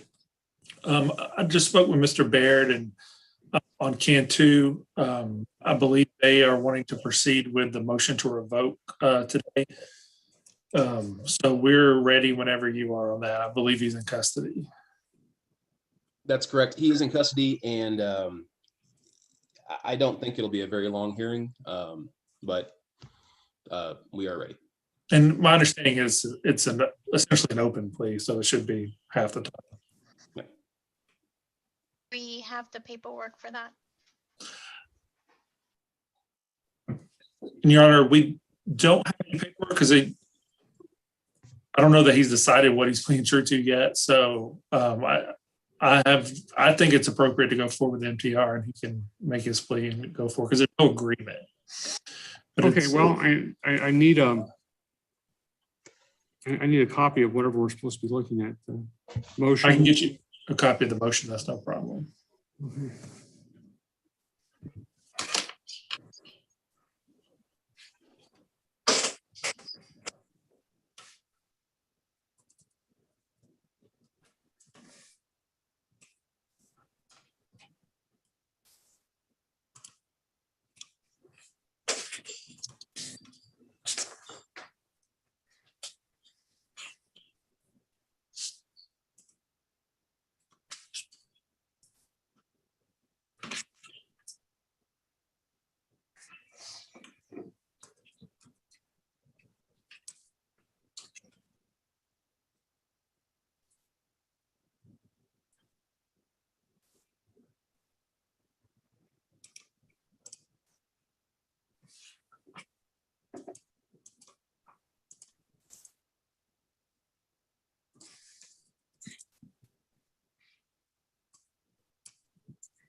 I've sent you a copy of that MTR. Thank you.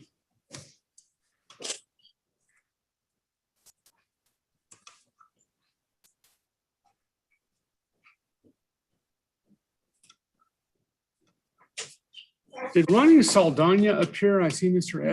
Andrews posted dates, but. He did, sir.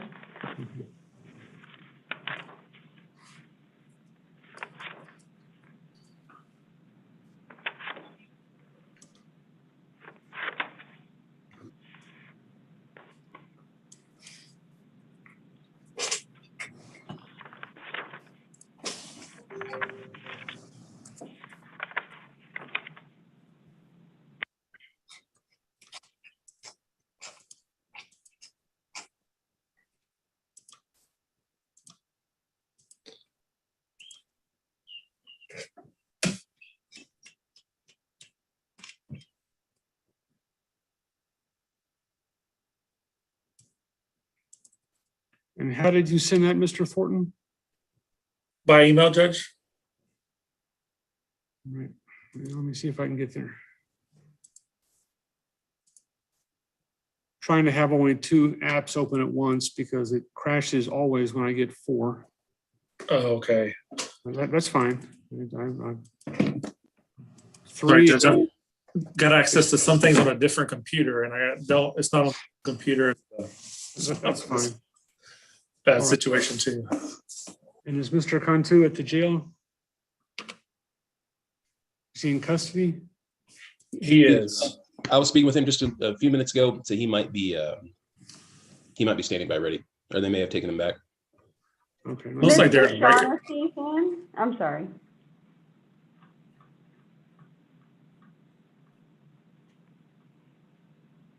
What's that?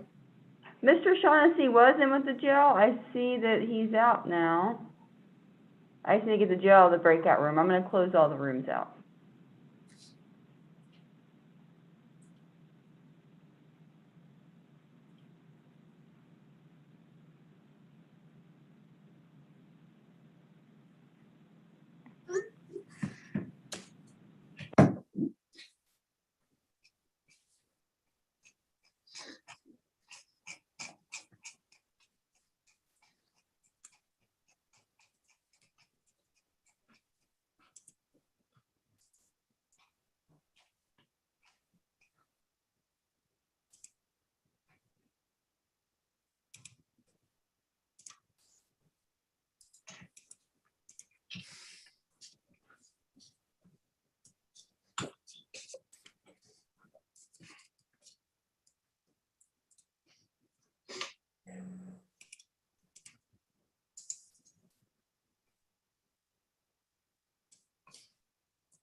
And Veronica Garza, are you ready to go?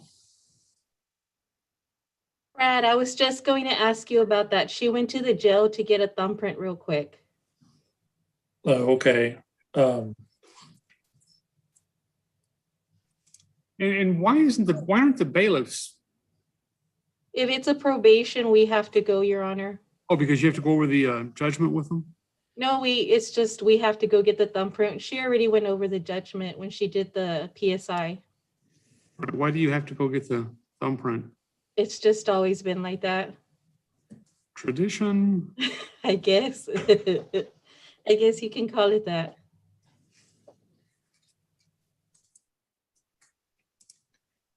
Well, okay. I'll call you on your phone.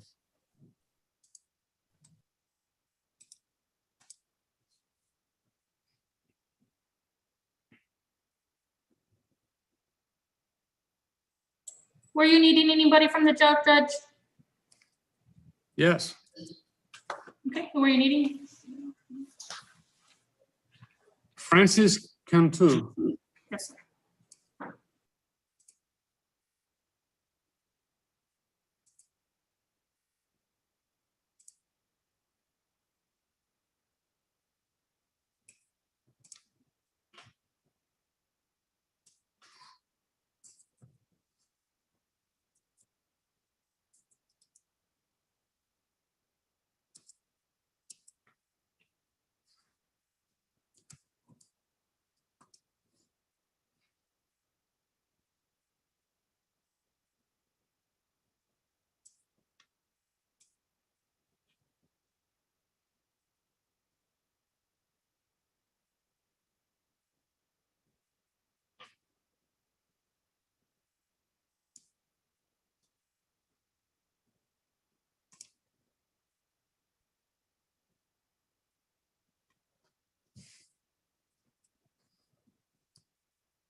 And Judge, I just conferred with Ms. Tristan. We'll be ready to proceed whenever the jail gets in there. Okay.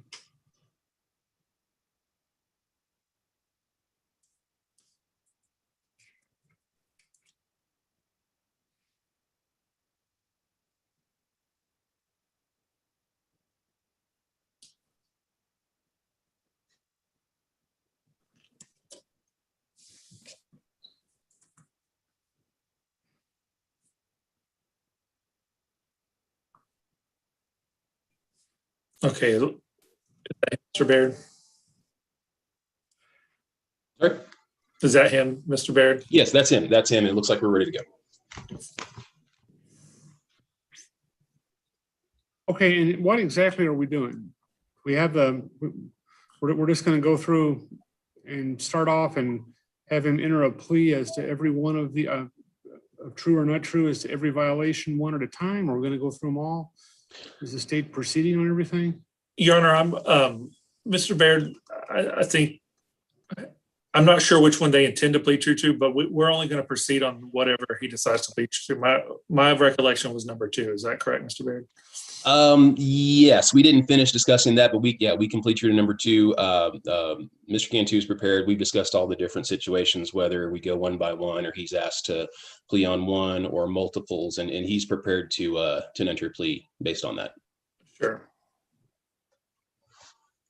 All right, there's 2 violations of rule number 2 alleged. And so we would be proceeding on the second one of methamphetamine.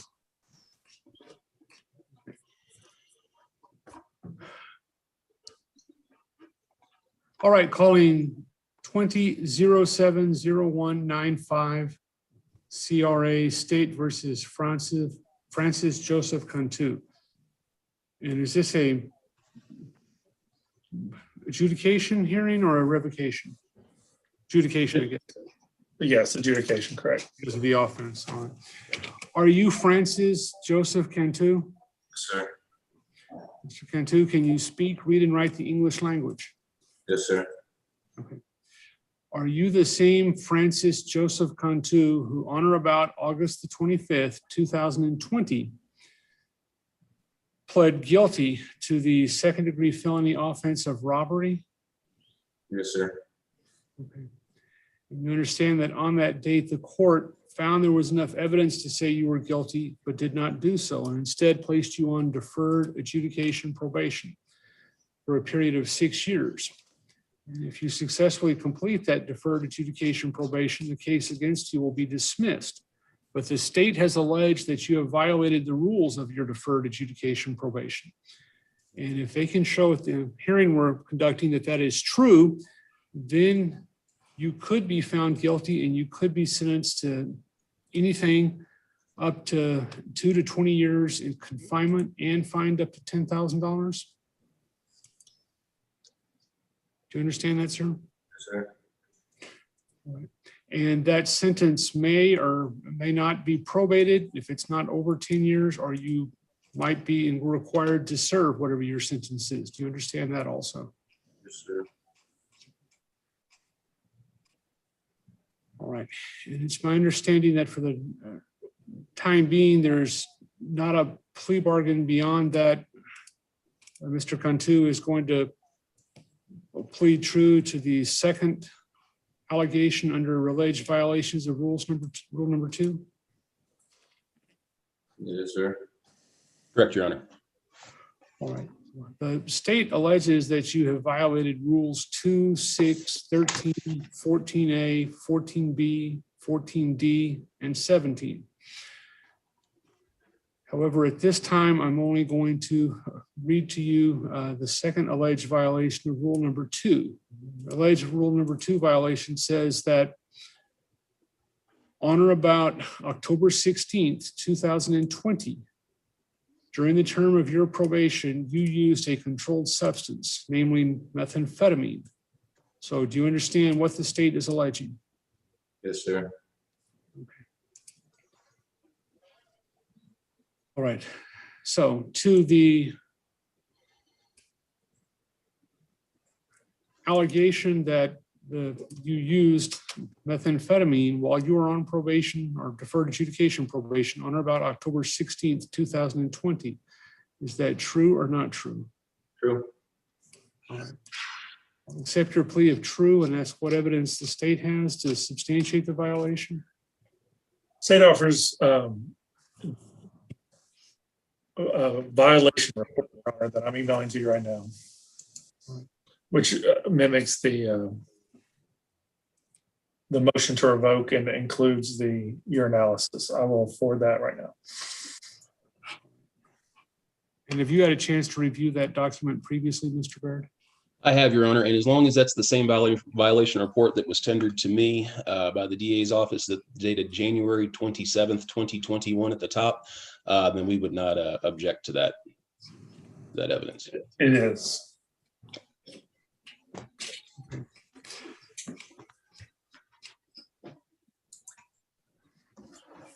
Okay, Judge, you should have that in your email momentarily.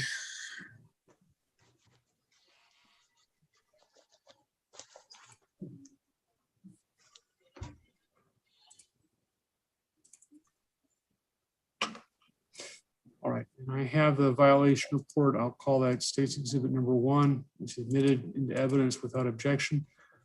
All right, does the state rest at this stage? Yes, Your Honor. And does the defense rest at this stage? Your Honor, we would like to offer some evidence in the way of, at a minimum, some testimony on the part of Mr. Cantu. Okay, and this is just at the, this is a bifurcated system, I guess, Mr. Baird. First off, if there's been a violation or not, and if there is, then we'll have a hearing, whether it's today or at another time, on what the proper response to that is. Understand, Your Honor. Then in that case, we will rest and close at this point.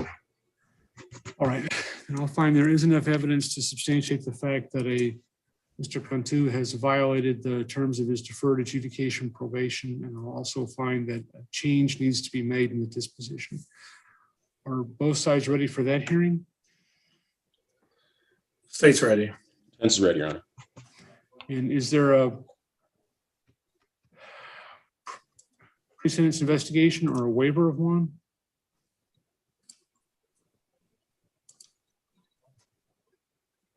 Mr. Baird? There's not one that I'm aware of, Your Honor. We're okay waiving one at this point, and I would just point out that Mr. Cantu was presumably there was at least a report or some kind of intake. He's only been on probation for less than 8 or 9 months. Okay. All right then, Mr. Thornton. Yes, Your Honor. State will call Lotta Tristan from the probation department. All right, Ms. Tristan, will you raise your right hand? You solemnly swear or affirm the testimony you may give in the matter now on trial will be the truth, the whole truth, and nothing but the truth, so help you God? Yes, Your Honor. All right, your name, please? Lotta Tristan. Go ahead, Mr. Thornton. Mr. Tristan, what is your position with the probation department? I am the unit manager and safety officer. Okay, and you're responsible for training all of your probation officers? Yes. Okay, now who is in charge of supervising Mr. Cantu? It's probation officer Veronica Garza. And as part of their duties, are they trained to notate all their interactions and everything they do regarding a probation case in something called your chrono? Yes. And are those kept by your department in the ordinary course of business? Yes, they are. Do they enter those in at or near the time in which they make or the events happen that they discuss? Yes, as soon as they happen, they should be entered. Okay. Now, does your file indicate whether or not when Mr. Cantu was placed on probation that they went over with him his terms and conditions? Yes, they did. And did they make sure he understood those and answer any questions? Yes, they went over with them twice. Once at Okay. the jail and then once by phone.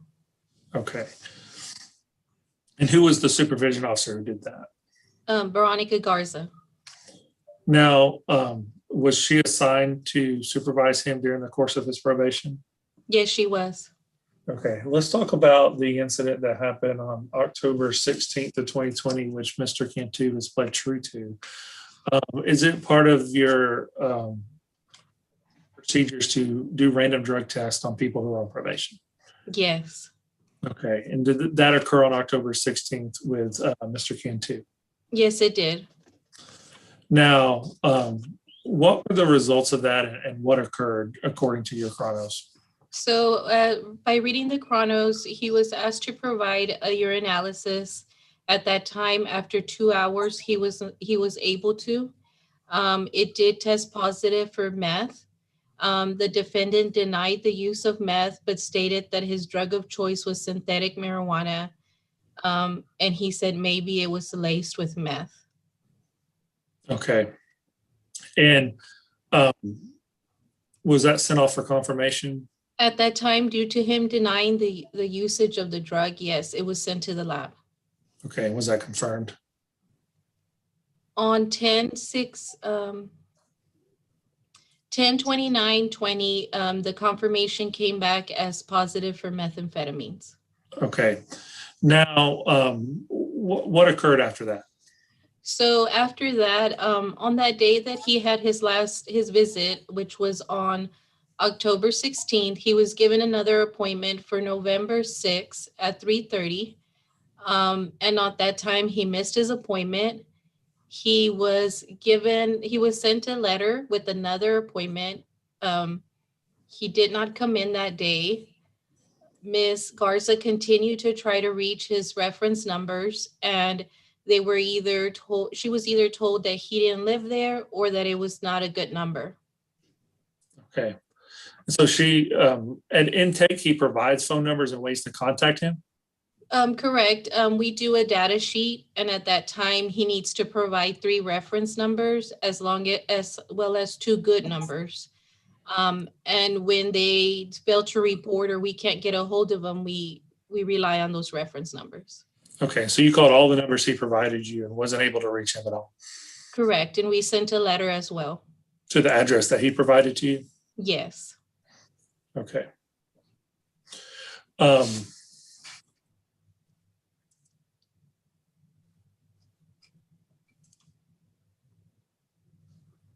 At the time he tested positive, was he up to date in all of his obligations? No, he wasn't. He was delinquent. He hadn't done his theft class and hadn't worked any community service hours. During the visit, Ms. Garza did note that she once again gave him a referral for the class and told him that due to him having transportation issues, it would be a good idea for him to take it at the time because most of them were conducted through Zoom. Okay, and so he was placed on probation on August 25th. And as of the time he tested positive on October 16th, he had not began to comply with his classes or his community service. Correct. And has any of that been done since? No. Okay. Is there anything else significant to know about his being on probation? Just that we were going to continue sanctions with him at the time, but just for him failing to report, we couldn't get a hold of him. And so we weren't able to do any kind of substance abuse treatment towards him, to offer to him. Right. Okay, I'll pass the witness. Go ahead, sir. Thank you, Your Honor. Ms. Lotta, just continuing on the last answer you gave, that might be the easiest way to begin. You said you would have liked to, or something to the effect, I think I heard that you said you would have liked to have offered or required Mr. Cnty to go through some of the continuous sanctions. Can you elaborate a little bit on what maybe you would have been able to do with him or he would have been able to do had you had contact with him at that time? We do have progressive sanctions that we go through. He would have been offered outpatient. Then if it continues, he would have been offered inpatient at the time. We do different sanctions. We do color wheel. We try to work with them to get them back on track. Okay, so both outpatient treatment and inpatient treatment, excuse me, was theoretically potentially an option for him back when you were in contact with him late last year. It would have been, yes. Okay. Tell me a little bit more about what you know about his need for treatment. Was there any kind of evaluation or intake which clearly set forth to your office, I guess using your office's standards, what kind of treatment help he needs or needed at the time? We do an evaluation. Let me see if I can give you that information.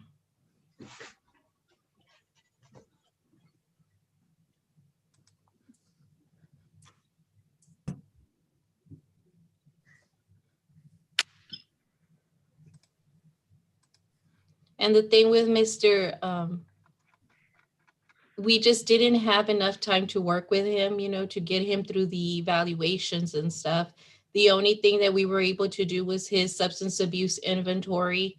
And then that's when he reported for the third time and was already testing positive. And then I just want to be clear as far as the timing didn't have time. I understand, and it's reasonable to think it takes some time to get up to speed with some of these programs and things like that. I know he started probation in August. Was the first appointment the October appointment? I just want to make sure I understand that timeline correctly. October 16th, I think, is when I heard he had the UA, the positive UA. October 16th, yes, but he had reported prior to that. Okay. He had reported on September 25th and then during intake. Okay. And do you have any more notes or details? I know you made a little reference to some of the notes Ms. Garza put in the file as far as recommended a class, gave another referral for a class. Do you have any other notes either on the part of Ms. Garza or anybody as far as what other conversations or instructions specifically was given to Mr. Cnty following that positive drug test? So once everyone was aware that there was a positive UA, what exactly was he told to do? What conversation took place? All she told him was that the sample was going to be sent to the lab and it would be discussed next office visit once we had the confirmation or the results. Okay. Oh, that's right. And then I forgot, you also mentioned that he admitted to the synthetic, or not in that moment, but he said he generally prefers synthetic marijuana. Were there any other notes as far as his how cooperative he was? I mean, it sounds pretty open and honest. I mean, do you share that opinion, or is there something else that tells you the only thing that she did note was that he wasn't able to provide and waited over 2 hours till he could provide a sample. Okay. I also heard you mention something about his transportation issues and also phone numbers not being good. I know. Do you make it clear, or is it the policy of your office to make it clear to probationers that it's their responsibility and no one else's to have good phone numbers and have transportation? Or is it possible he didn't have that talk with anybody in the office? He does. We do. We go over that at the beginning. That's part of our intake, that they always need to provide a good number and a good address. It's also part of the conditions that if they move, they need to let us know as soon as possible. I think it's within 5 days. Mm-hmm. Okay. Yeah. But it sounds like prior to his failure to start reporting or to continue reporting and stay in contact, it sounds like prior to that, your office was aware of at least transportation issues and issues within his family, some hardships, I guess, he was experiencing. Is that correct? Is that fair to say? Right, because he had already rescheduled his second appointment with Ms. Garza twice, and his excuse was due to he didn't have rights to come down to the probation department. Okay. And it looks like after all this happened in October, your office waited a little while to either file the report, or at least some time lapsed until a warrant was actually issued and the motion was actually filed. Is that correct? And was that deliberate?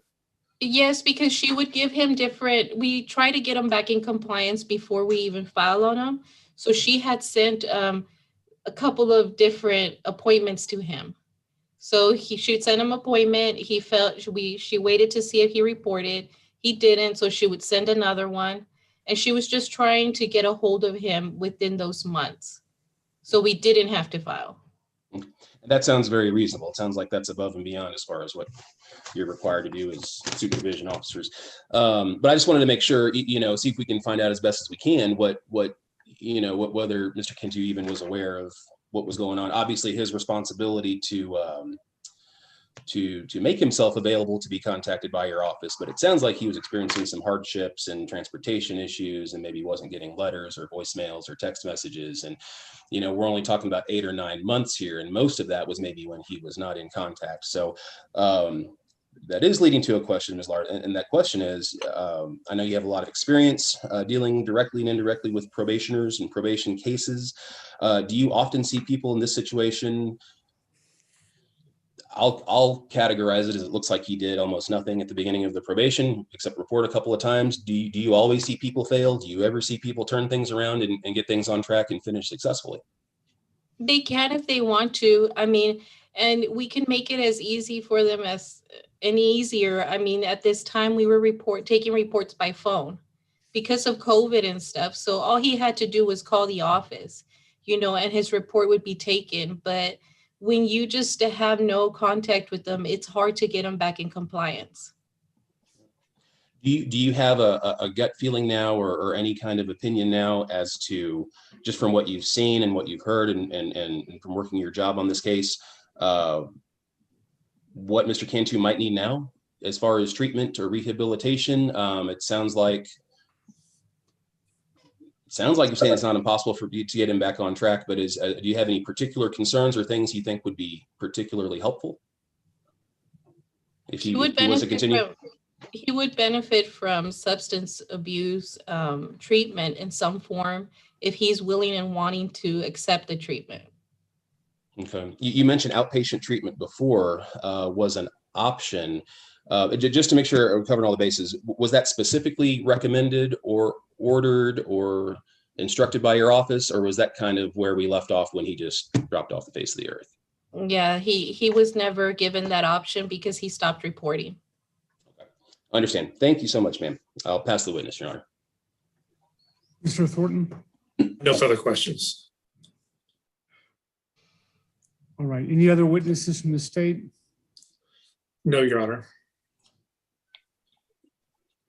All right. Mr. Baird?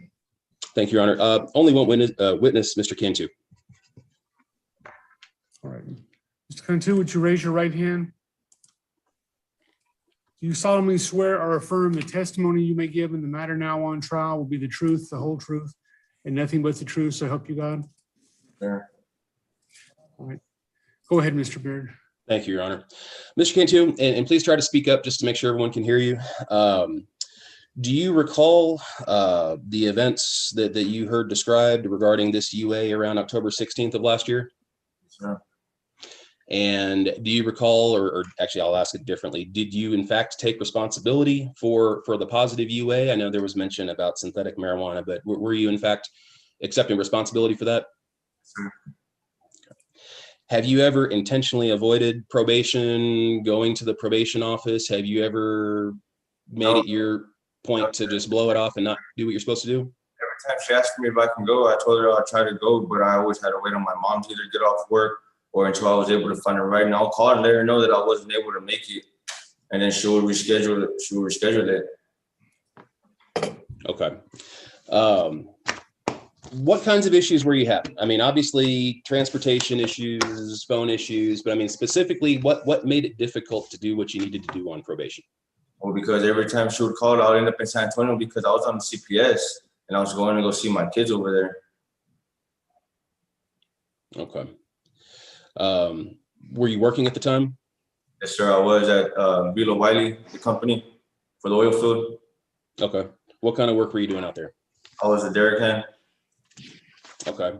Do they have certain requirements as far as they don't allow their employees to use drugs or engage in criminal activity or anything like that? I do a drug test every week. Okay. Are you still employed, or before you were arrested, were you still employed with them? Yes, sir. Okay. And when was that? When were you arrested, just to confirm on this? Been in the jail now for a little while, correct? In the beginning of February, like the 23rd of February. Okay. That's when they had arrested. All right. Mr. Cnty, can you just in your own words, explain why it's important to you to stay on this probation? Because I imagine there are opportunities for you to ask just to get this over and done with. You know, it looks like on paper, and maybe you wouldn't agree, but this is the fact, but at least it looks on paper, you didn't do very much. And you didn't do, you know, as far as what is alleged, it just says you didn't do much of anything except report a couple of times and then the UA. Can you explain in your own words why that's not entirely accurate? I mean, why do you want to stay on probation? Well, I need to stay on probation for one, so because I just got my kids back. Yeah, I just got them back, and I have to go do some more CPS meetings with the AA and all that when I get out of here, in order to get my third kid back. So that's what I'm fighting to do. Okay, now CPS. Let's back up a little bit there. You said you got your kids back. Give me a very brief history how you got to this point with CPS. Where are you now with CPS? Right now with CPS, I got the point to where the kids are at my mom's right now, waiting for me to come home. And she's in Pleasanton? Yes, sir. And that's where you reside? Okay. Where were the kids previously? I guess there was some kind of investigation or complaint. Did you know anything about what happened before? Foster family in San Antonio. I'm sorry? They're with the foster family in San Antonio. A foster family. Okay. And prior to that, who were they with? With me. From 2018, when my son was first born, he was with me all the way to 2020. Okay. Okay. And then did something happen with their mother, or what happened which disrupted that? Well, I found out that when I was taking off to work, her mom, their mom was leaving them with her stepdad and her mom. Yeah, and I guess they had prior CPS cases to that, so that opened up a CPS case. Okay, so do I understand correctly that the CPS investigation revolves around something that the mom was alleged to have been doing while you were working, or at times when you were not with the kids? Is that your understanding? Sure. Okay. Do they have a safety plan or any kind of plan in place right now for the kids and or for you? Well, for me, my safety plan is to go back to my mom's house where my boys are at. My boys are on a safety plan no more. I already got them back. They're all okay, and they're with your mom just temporarily waiting for you to come back. Is that correct? Okay, and so is CPS currently supervising? I mean, you mentioned doing AA meetings and this. I just want to make sure I understand. I mean, did you sign an agreement obligating yourself to doing some of these things, or are these things that you plan on doing just on your own? No, on the 15th of March, the CPS lady came to see me for a new caseworker for my third son, because I found out before I came to jail, my son was born and he was a preemie. So he's on a safety plan right now with my grandma. Okay. Yes, sir. And where's the children's mother at this time? Do you know? I have no idea. Okay, so has it been a while since you've had constant communication with her? Okay, I understand. Tell me about the drug use.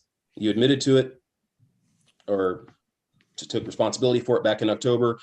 What can you tell me, or what can you tell the court now as far as your relationship with drugs? And if you were given the opportunity to go back to freedom and do probation, continue probation, what's it going to be like with you and drugs? I can't do them no more. I'm not going to do them no more. I have to start going to the AA meetings and everything. I'm not going to be doing them at all. Okay. Are you going to, you have the AA meetings? Do you have any work lined up? Yes, sir, I do. I still got the work for a job. That's all my boss is just waiting for me to get out of here so I can start working again. Okay. And he's currently aware, he's up to date on your situation. He knows where you are right now, and that you're hoping to get out sooner than later. Okay. Okay. All right. And if you were asked or ordered rather to do treatment, how do you feel about that? Are you prepared to do some kind of treatment, whether it's inpatient, residential, or outpatient? Are you prepared to do that? Sure. And anything else asked of you? Yes, sir. Okay. Thank you, sir. I'll pass the witness, Your Honor. Mr. Thornton? Thank you. Mr. Cantu, now, when you were placed on probation, you understood that you had to report every month in some way, correct? Yes, sir. I had to show up every single month. Right. And so why did you decide not to come the next month after you tested positive? I was working that next month, and I had called my probation officer and told her that I was working. and she had rescheduled it. And then the next time she had rescheduled it, I was waiting for my mom for a ride, and she told me that the office closed at 4, and it was already gonna be like 3:30. So she rescheduled it again. Every time she called me, I told her that I was going, but I was never able to make it on time. We understand you do have to actually make it on time, correct? Sure, I do. Okay, and you understand 3 chances is a lot of chances to get, correct? Yes, sir. Let's talk about the underlying offense and give the judge some background on that. Now, you were arrested and you actually pled guilty to and was placed on deferred for robbery, correct? Yes, sir. 2018. Yeah, and the underlying basis of that was you were shoplifting a candy bar from a convenience store, and when a clerk attempted to stop you, you pushed the clerk, correct? I pushed the door, and her hand was stuck on the handle, so she fell with the door. Okay, but so then you're denying that you did in fact push her? Yeah, I'm denying it, sir. Yes, sir. Okay. So now, did you read the police report for that? Yes, sir, I did. And do you understand that she said that? I got rejected when I went to court for it. What did? I had got time served for that. In 2018, when all that stuff happened, I did my 30 days in here, and then I had got out of county, and my stuff had got rejected from the court. Well, you understand it didn't get rejected because that's what you're on deferred. Yeah, I understand that now, yeah, because they picked me up 2 years later for it. Okay. Well, and I'll allow you and your lawyer to speak about the legal instances around that, because that actually is not true. But you understand that you're on deferred for this robbery right now, correct? And when you read that report, did you understand that she said the reason she tried to stop you from stealing the candy bar is because you had come in there on numerous other occasions and tried to steal the candy bar? Is that true? No, sir. So that was the first time you've ever done that? Yes, sir. Okay. Now let's go over your criminal history. Let's see here.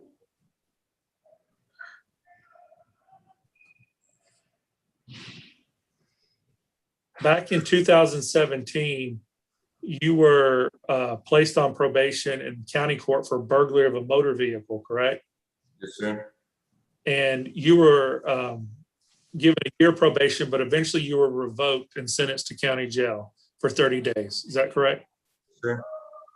All right, Mr. Thornton, let me interrupt you. I should have done this earlier, but this is, I think, clearly a case where I'm going to need to look at a pre-sentence investigation. So I know it's lunchtime. What else do we have to do besides finishing this?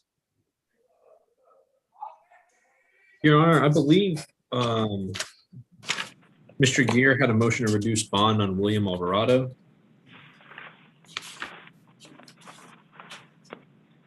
Unless that was rescheduled, it may have been.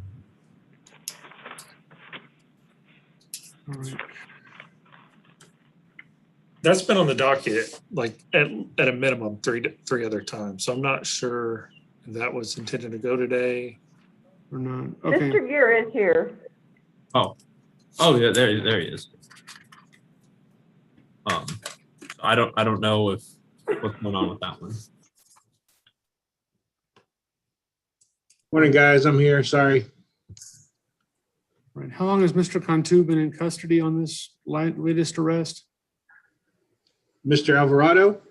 No, Cantu. Cantu, end of February, Judge, 23rd, 24th, something like that. So a little over 5 weeks or so.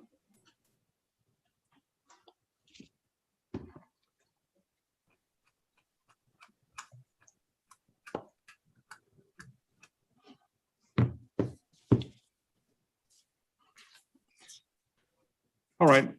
It's going to be a while Honor, before. it was February 25th. Okay. All right. I'll tell you what. Mr. Gear, do you have something very, very short?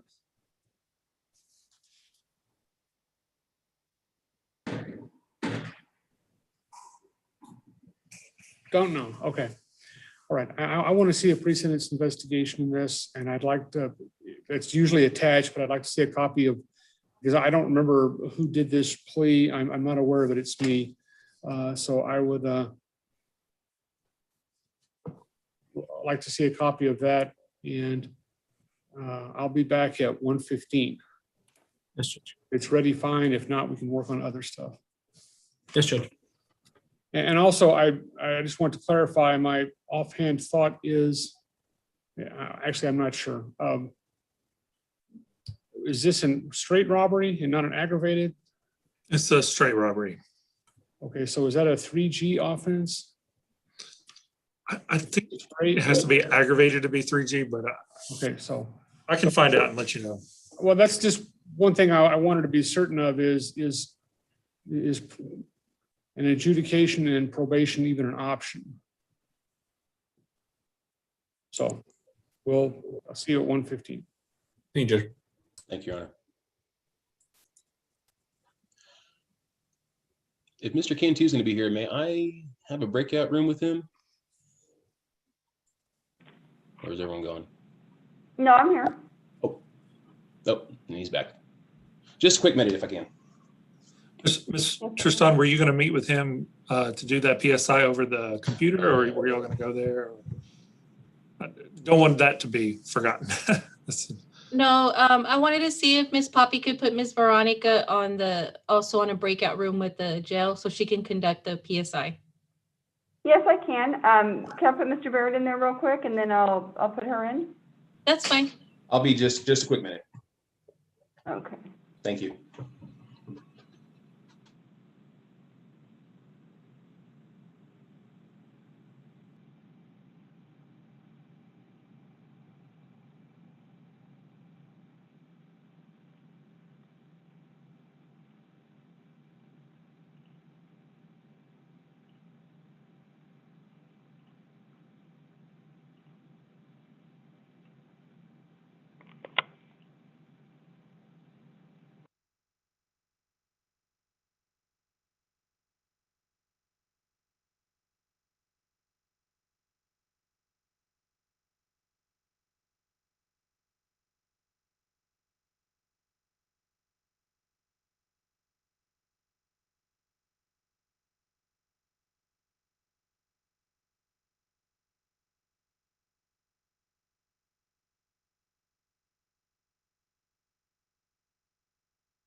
Ms. Garza,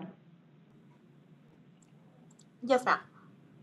you were needing to speak with Mr. Cantu, is that correct? Yes, ma'am. Okay, I just wanted to make sure. All right, I'm putting you in now. Okay, thank you. You're welcome. They're going now? They're going now? I don't know, unless we order.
If I could get the jail to rejoin breakout room 1, please, with Mr. Cantu.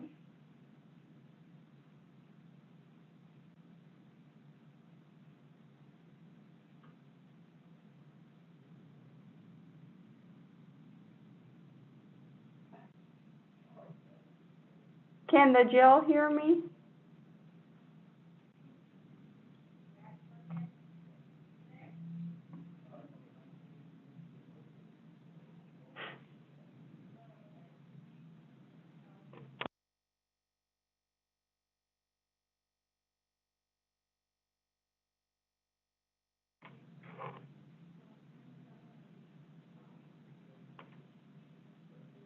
The jail needs to rejoin breakout room 1, please.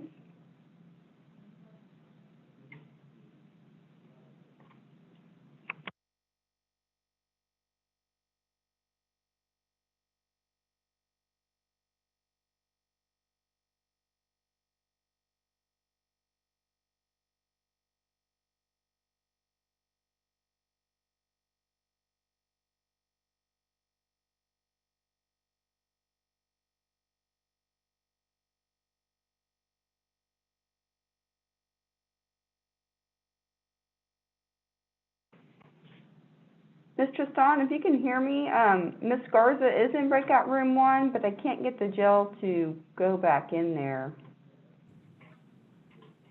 I'll go ahead and let Officer Tristan know. Okay, thank you so much. You're welcome. I'm trying to get them back in there, but I don't know if they're there or not. Thank you.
Miss Poppy.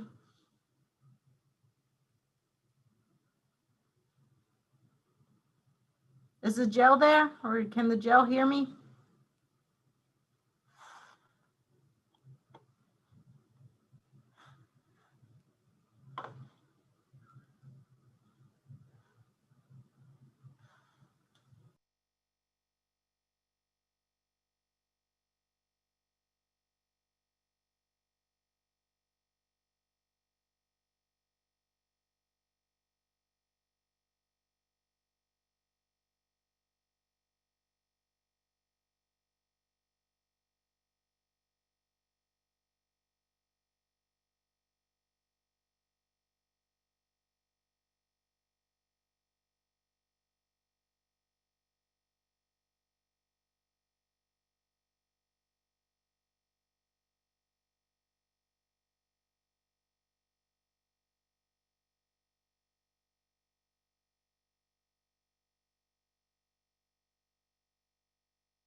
Ms. Poppy?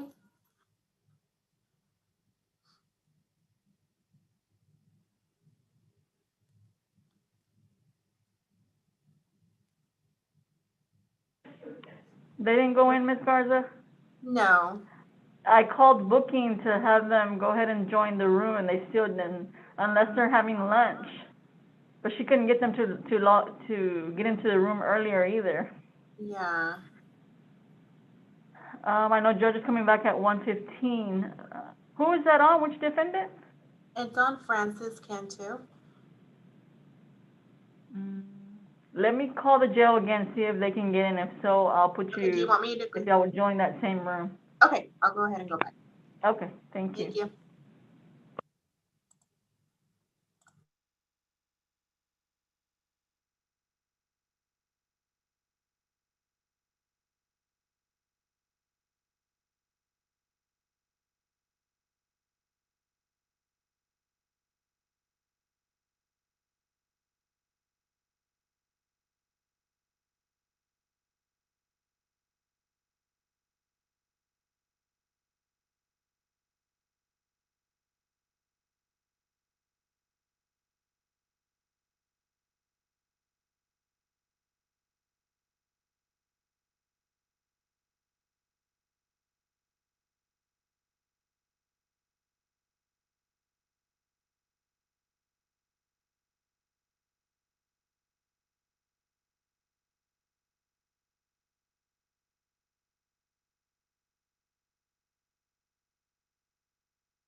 Your Honor, Yes, PSI has been posted to chat. thank you.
Sorry, I'm a little late, Judge. Oh, that's fine. I just got back shortly.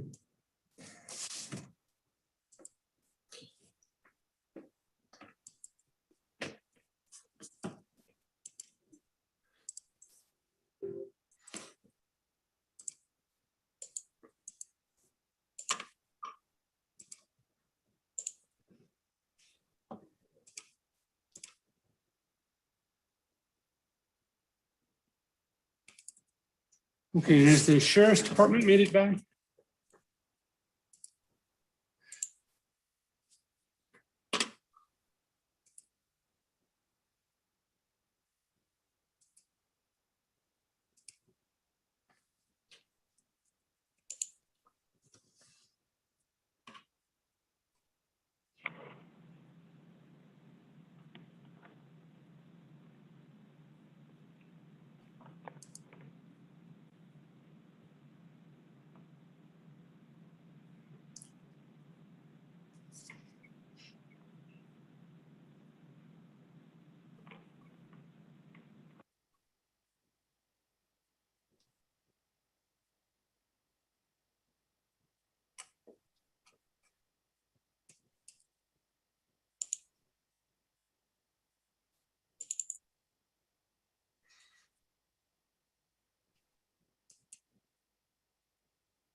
All right, I'm asking the jail to unmute, restart.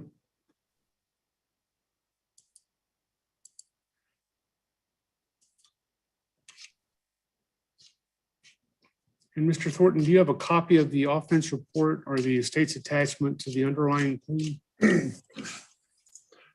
I can certainly get that.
Looks like the coordinator's office is at lunch.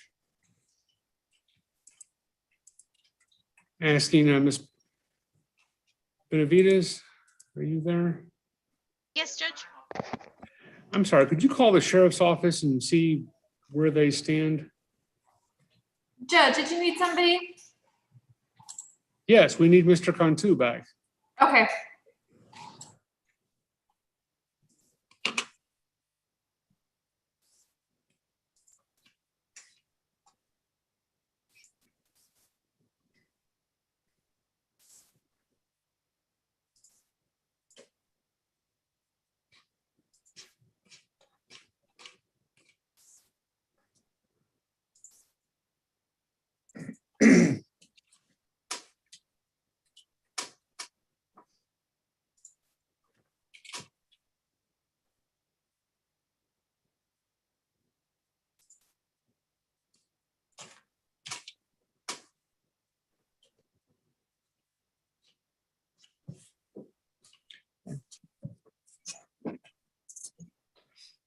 Mr. Barrett, have you had a chance to look at the pre-sentence investigation?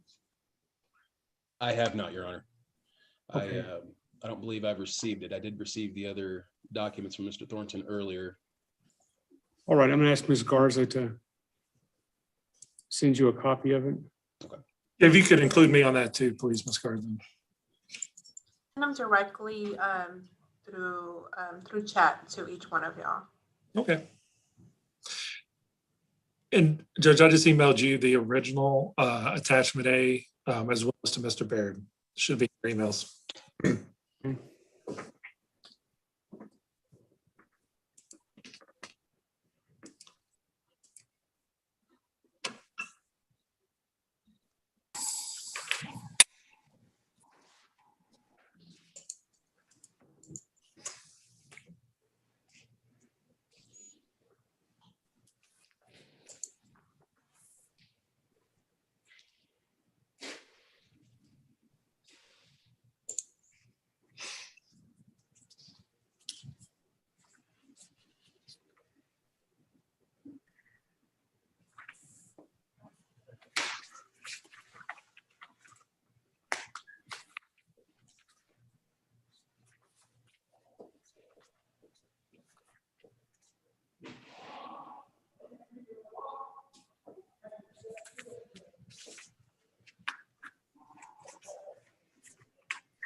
Okay, we're back on the record in State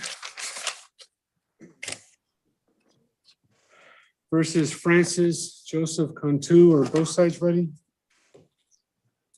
Yes, Your Honor. This is ready, Your Honor. All right, and I've been given a pre-sentence investigation report. Has the defense had a chance to review that? We have, Your Honor. All right, any objections or additions? No, Your Honor. All right, Mr. Thornton, I believe I interrupted your cross-examination. Go ahead. Your Honor, actually, I have more questions. It's not in the PSI. All right, Mr. Baird. Only a couple of quick questions, Judge, if I may. Thank you. Mr. Cantu, there were only a couple of quick points that you touched on that I just wanted to ask one or two other questions about. One is with regard to your family situation at home. I know you've talked about some issues, I guess presumably financial, but your phone's off, transportation issues. If you were able to go home under any circumstances in complete probation or just, back in the free world, do you know what you would do differently? Have you discussed that with your mother or family, or do you have a plan in place? Yes, sir, I do. Can you elaborate on that? What do you plan to do? Well, since I've been talking to my sister, she said that she'll be taking the days off and everything to be able to take me to my court date. To my probation visits, and then if not, then my boss was going to be the one being able to take me to my probation visits. So you talked to your sister and your boss about some of these issues. All right. What about your mother? My mother, no, because she works all the way in Farmington, so she won't be able to make it. So it's just my sister and my boss. Okay, but I'm not referring only to the transportation issue, but just in general. I mean, are all of these people, were they all trying to help you back in August when you started this probation, or do? No, sir, I wasn't able to talk to my sister or my boss. It was just my mom and then my wife's dad and them. But they're out of the question, really. It's just really my boss and my sister. Okay. Because most of the times I'll be gone working with my boss, and then my sister will call me to let me know when I have to go and report. So he'll be the one taking me. Okay. And last couple of questions, as far as CPS is concerned with the investigation, do you know, when did you first become aware of it? Was it before probation began? Was it before the MTR, your arrest? Mr. Baird, let me ask you to clarify. I'd understood that there was one CPS investigation for an older child or children, and then perhaps a new one for a child that was recently born. So correct. I think I can clarify, Judge, if I can ask a slightly modified version. Mr. Cantu, how many investigations are you aware of with CPS and your kids? I'm only aware of two. Two. Okay, so when you were visited on March 15th and they were asking about your youngest child, your newborn, are you sure that's a separate investigation, or maybe just a part of this one, just you have a new child? Or that is a separate investigation, yes, sir. He's put on a safety plan right now. Okay. And just to make sure, we don't have to belabor and go into details, there is a plan already in place that if you are released, CPS knows what to do with regard to your involvement in the children's lives. In other words, they're standing by ready to do whatever's best for the kids with your situation, correct? Yes, sir. Okay. Thank you, sir. I have no further questions, Your Honor. Mr. Thornton? Yeah, just a few more. So what are you asking? I'm kind of confused, Mr. Cantu. What are you asking the judge to do will ensure the court that you're going to comply this time when you didn't last time? What do you mean? What are you wanting to happen today? Well, for my probation to, I guess, get restarted, or for it to continue, so I could be able to do it. Because I didn't know, like they were saying, because I wasn't compliant in the beginning. But I mean, if they're willing to help me with my old drug uses and stuff, like I'm gonna comply. Well, but why didn't you last time? Now I have certain rides to make it to wherever I need to make it to. Okay. So do you have a drug problem, Mr. Cantu? No, sir. Okay. All right, I pass the witness. Mr. Baird? Francis, I'm certainly not qualified to determine whether you have a drug problem, and that term might have different definitions of different people. If you are asked, or if you are told by the court or probation or anybody that you do have a problem, or that at least you need to do treatment because of your past and what you've been through, would you agree with that? Yes, sir. Okay, no further questions, Your Honor. Mr. Thornton? I don't have anything else, Your Honor. Okay, and I want to ask, the PSI says one dependent, and we're counting Mr. Cantu as a dependent. So, Mr. Cantu, do you have actual custody of your children, your older children, or? Yes, sir, I do. And how many are those? There's two. Okay. And do you share that custody with anyone? No more, sir. I got custody of them fully.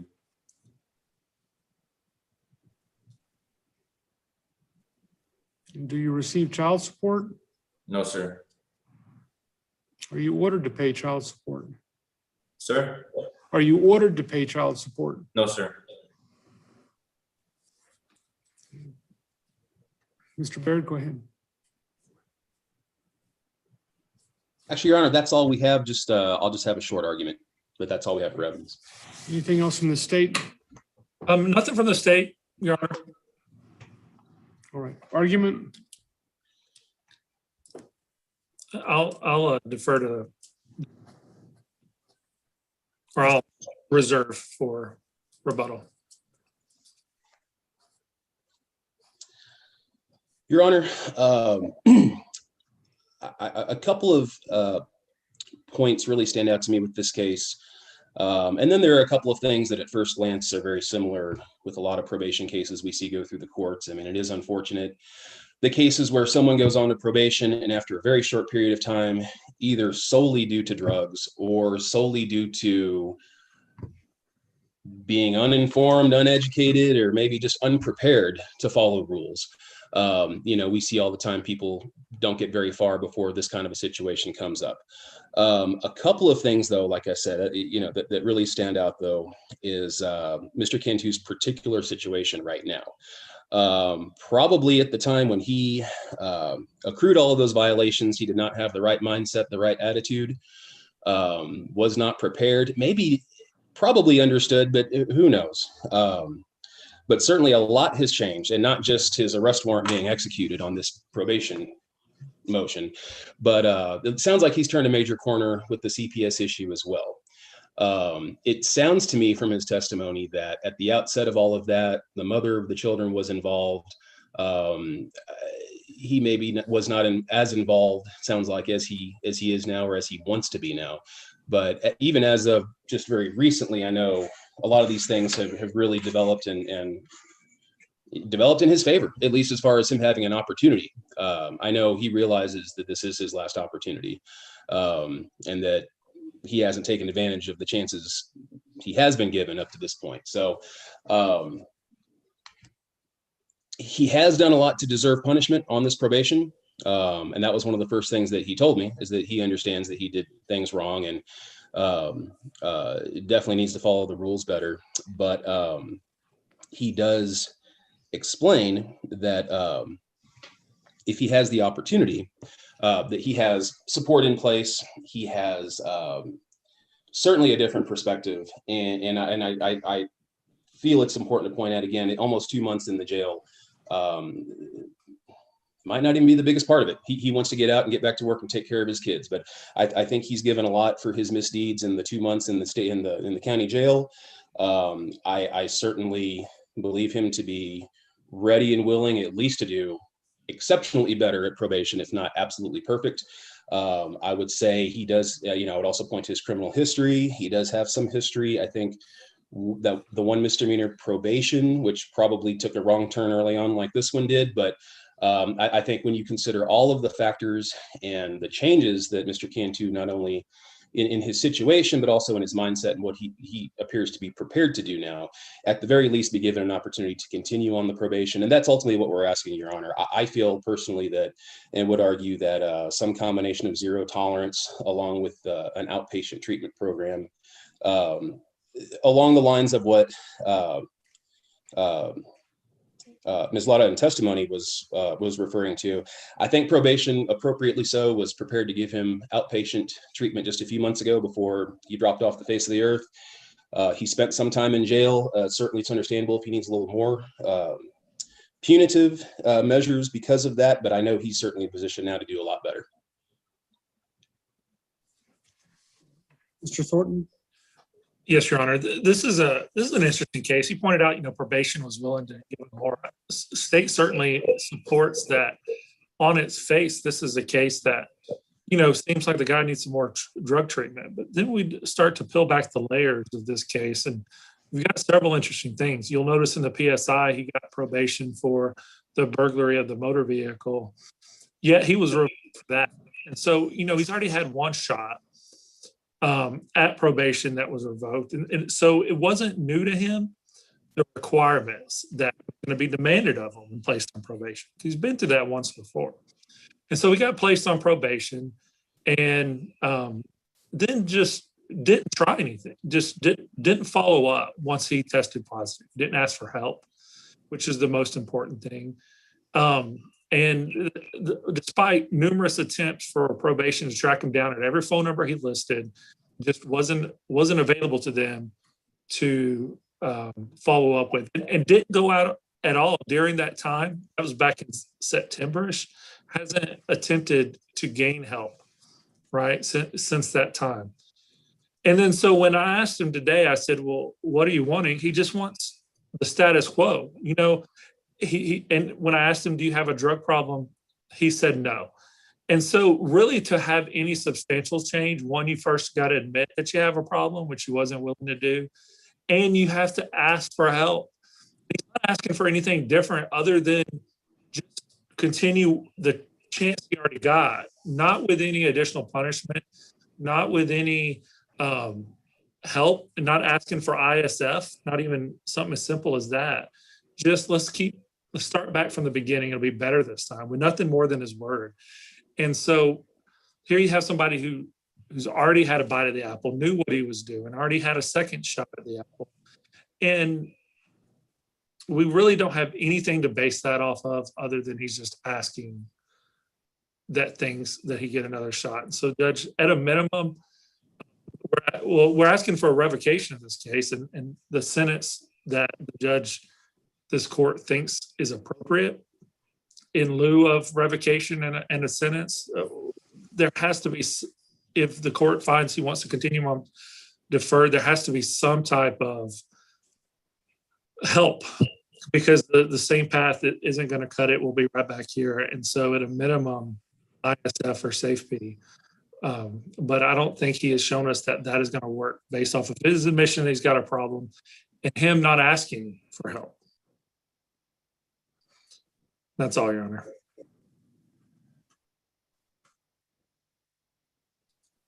All right. And Mr. Cantu, what are your thoughts about you going to an inpatient lockdown drug treatment facility as part of probation, not deferred adjudication, but straight probation? I mean, I'll do it. Hold on. As opposed to simply getting a sentence right now. Because if you don't successfully complete the inpatient treatment and successfully complete the rest of your probation, then you would be looking at a sentence to prison anyway. So what are your thoughts as far as going to SAFE-P, which is a number of months in treatment, in-house treatment, as opposed to just a sentence straight to the penitentiary? And do you need to talk to your attorney about that? All right. Is that what you want to do, to speak to Mr. Baird? No, it's up to my attorney. We did discuss different scenarios, so I can understand how he may or may not need to speak with me right now. But okay, let me ask the coordinator's office. They shut their video off, or they? And sometimes when I'm the co-host, I can do breakout rooms, and sometimes I can't. And I've never been able Well, to. do they want a breakout room, or was he saying no? Okay, I thought Mr. Baird did want one. Did you want one? oh no, if Mr. Cantu does, I explained a few different scenarios, so he might be okay, or he might need to speak with me, whatever he needs. Okay, and Mr. Cantu, did you want to speak to your attorney? I mean, I'll do the ISF if that's what's on the table to give me help. I mean, say I need help. Well, they have treatment in the TDC also. But no, we'll be looking at the SAFE-P. And the reason I asked that, sir, drugs, I think, are hard enough to get off of when it's something that a person very much desires.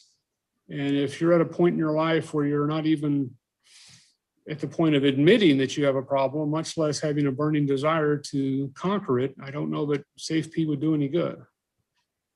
You know, sometimes people may change their mind when they get there, but So what are you telling me about whether you are interested in safety or not? Yes. I'll do safety. Now, Francis, remember we discussed safety specifically, and I remember what you told me about your thoughts about that. Do you understand completely what that means? Yes.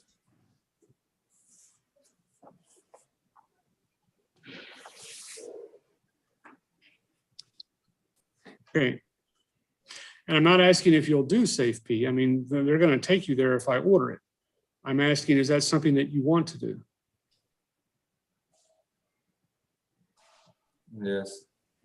Okay. Anything else on either side? Nothing from defense, Your Honor. No, Your Honor. Okay, I will adjudicate Mr. Cantu guilty of the second-degree felony offense of robbery. I will sentence him to the unpaid portion of court cost and fees and 10 years incarceration. I will probate that for 5 years based on with the requirement that he attend and successfully complete the SafeP program, and that he remain in jail until he goes to the SafeP program. All right, I'll ask Mr. Thornton to work on that judgment. And I guess as far as the right to appeal, Mr. Cantu, you pled true to the violation, but you did not have an agreement on punishment. So you would have the right to appeal punishment only. And I will certify to the Court of Appeals that you have the right to appeal the punishment imposed. If you want to do so, I'm assuming that you're still indigent. I would appoint an attorney to represent you on appeal. There are certain deadlines that you must let the Court of Appeals know that you wish to appeal by in the district clerk's office, and I'll appoint Mr. Baird just to inform you about what those deadlines are. And I will ask the sheriff's office to go ahead and get a thumbprint from Mr. Cantu, and I know that the probation needs to go over that with him, the judgment. So what else do we need to work on? As far as the certification, Your Honor, is that a form that I can obtain? I know that normally comes in the plea packets. Should I get with Mr. Thornton on that? I'll work on all that. Okay, good deal. Thank you. And we already, I hadn't, we don't have a package. Yes, let me ask you to work with Mr. Thornton. Thank you. I'm thinking we always have a package, but we don't in this case. No problem. I believe probation still needed to speak with Mr. Cantu. Can I go ahead and put them together? Sure.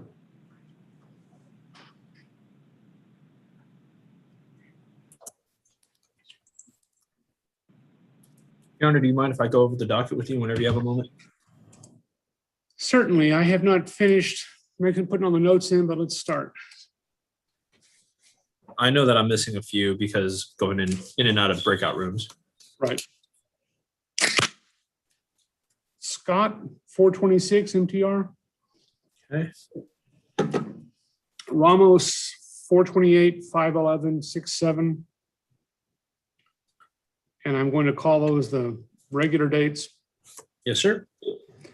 Guzman, he turned out to be a no-show, correct? Yes, I never saw him. All right. So state's asking for him. Did you mention to Mr. Bartholomew that he could appear tomorrow? Yes. So do I need to send him those Zoom links? For me and Frio, probably, yes. And I'll be in for you. But Your Honor, for today, the state would still request a NISI to be called. Oh, absolutely. And I need to talk to Mr. Thornton before we leave about the NISIs from Monday, because there was some confusion about them. Okay. Vasquez, MTR, 426. Yes, sir. Briones, 6 standard dates.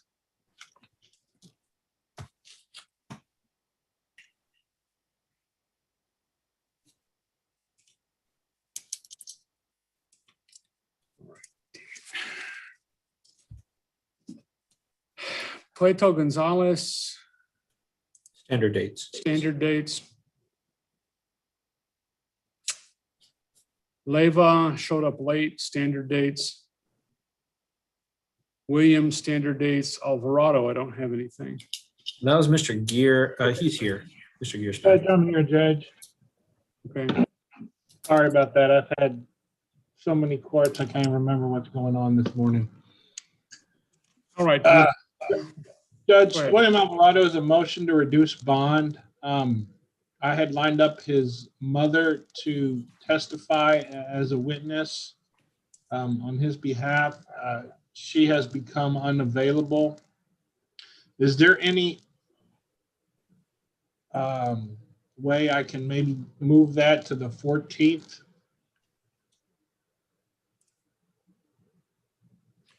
Yes, why don't we call that 414 pretrial? And then 511-6-7. Okay. And so the motion to reduce bond will be reset to the 14th? Yes. Okay. If you'll Thank you, post those dates in chat.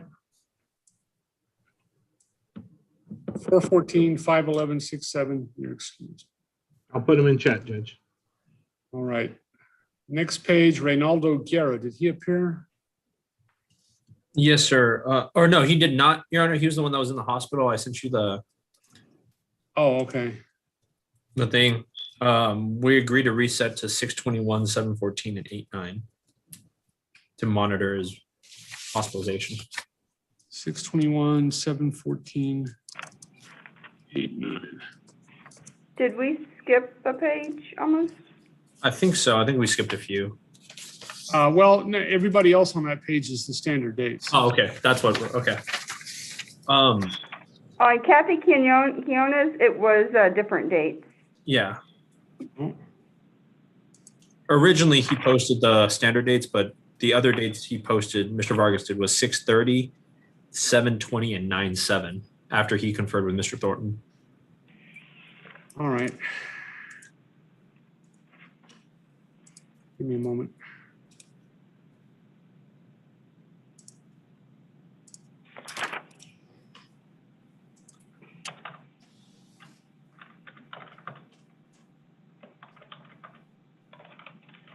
Okay, what dates? 6/30, 6:30? 7/20, 9. and 9/7.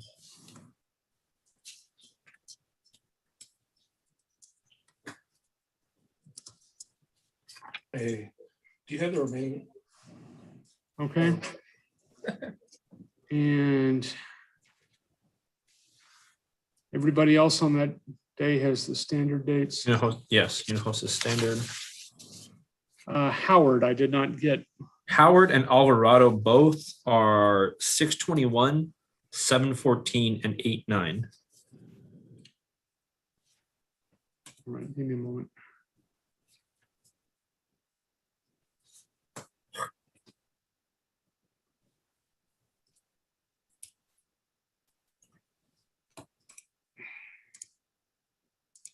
Okay, 6/14? 6/21, 6/21. 7/14. Okay. And 8/9.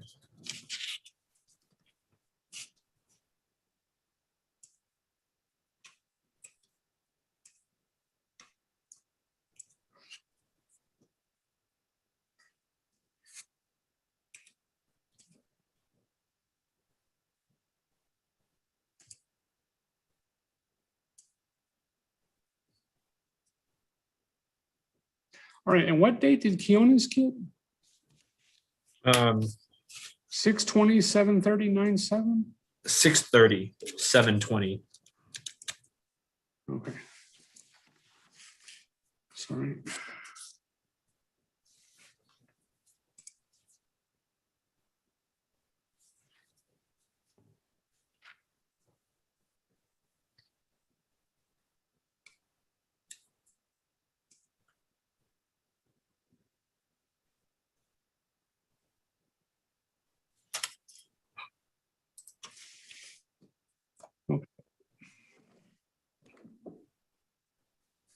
I don't guess Justin Vasquez has bought a new computer around for me, has he? I have not heard a word on that subject, sir. You want me to follow up? Please. This is driving me nuts. The rest of the page is the standard dates. Yes, sir. And Con2 is a final judgment. The rest of the page, standard plate, no, standard dates. Standard dates. Yes, Judge. Leal and Effington, I don't have anything on. Leal was 428, standard dates. Okay. I don't have anything on Effington. I don't either. Same here. Okay, I'll go back and look in a moment.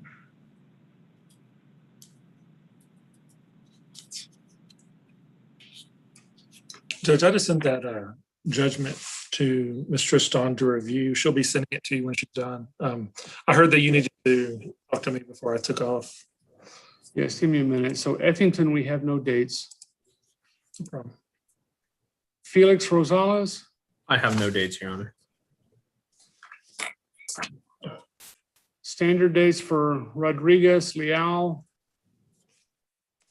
Mr. Gear, is that the same guy? You have two cases? Yes, he was posted on both. Yes, Judge, we filed the waiver on the second case on Mr. Leal. He showed up, the dates on that were 4/28, 5/11, and 6/7. Okay, standard dates. All right. I posted that in chat. Okay, George Gonzalez, 6:30, 7:14, and 8/9. all right, give me a moment. Can you repeat those, Kenny? I just had 6:30. 6:30. I told him 6:30, 7:14, and 8/9, considering that we needed 3 dates. But Rolando may have only posted the 6:30 date because he's the one that's in federal custody, Judge, that we were. Yes, 6:30, that's right. Okay.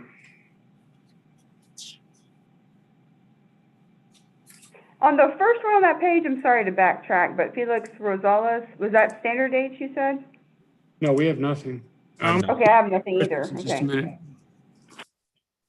Okay. Next two standard dates. Sure. The page after that, Navarro and Garcia standard dates, and London was a final judgment. Yes, sir. All right, so who am I looking for information for? I want to go back through Felix Rosales and Justin Effington. Effington, okay. Mr. Gear, I'm sorry. I put this in, but Leal had what? Standard dates. Okay, all right.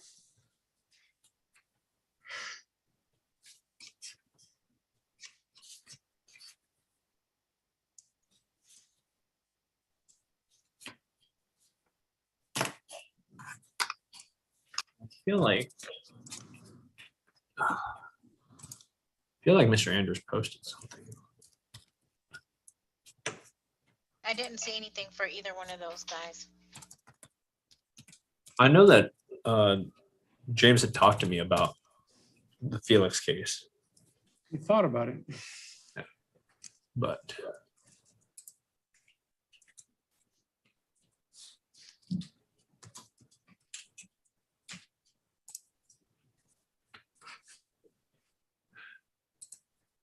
yeah, I don't have anything else.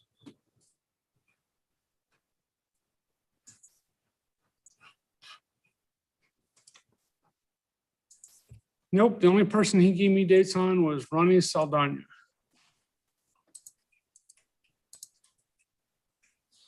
Can we just give these two cases dates and I'll follow up and tell them what they are? Please. Does the And DA have an idea of should- what date? I'll be fine with the standard dates. I think they're both mine too, so.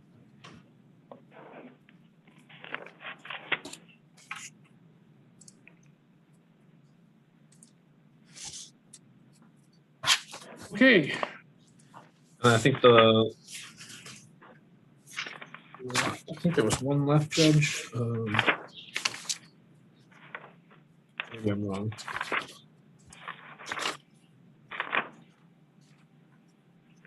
And I think the add-on was a plea. Yes, there it is. The add-on was a plea.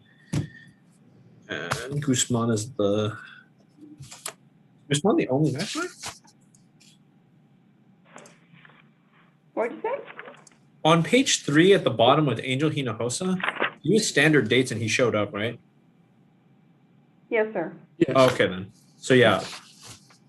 The only nice eye show judge is going to be on page 1. Right. Go away. All right.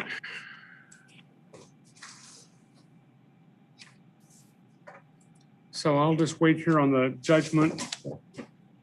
Is there anything else? Oh, Mr. Thornton, yes. Well, let me post. I'm not sure if I sent Ms. Benavides the Cnty violation report. It's the state's exhibit.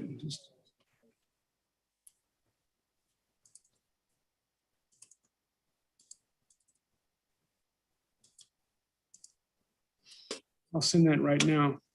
On all the bailiff certificates from Monday, I had a note that there were several that they didn't have bond information. Or is that people who have not been apprehended?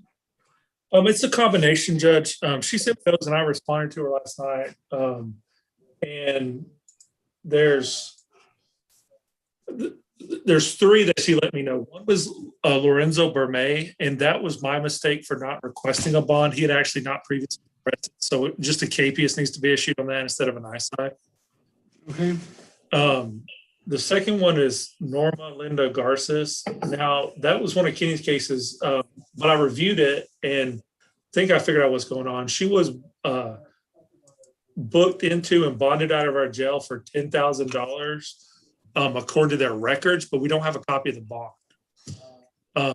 So I think we're still good with calling an ISI on that, but that's up to the court. And then John Miller was booked in and bonded out of the LaSalle County Jail, and we certainly don't have a bond for that one. That was on a state jail felony. Okay, and which Bermea was it? It's Lorenzo Bermea. Not Christian. Right, Lorenzo. 2103-0116. All right, and Rocky, what's his name, appeared. I just took him off. All right, how are these cases getting set if we don't have bonds? They're not supposed to go on the docket or anything, because it occurs very frequently where people bond out, but we don't get bonds. Way frequently than it should. One that has never been apprehended. Right, but that is my mistake because when I reviewed it, I accidentally put continue on the bond or on the. Okay. That was just a typographical error on my part, but the other 2 were just. Okay, and who is that we need a capias for? The original capias is for Lorenzo Berme. That's the one I did not issue a capias for. And then Norma Garces and John Miller are the 2 where I have information that they bonded out, but I don't have bonds. Okay. All right, well, then I'll sign the rest of these ISIs.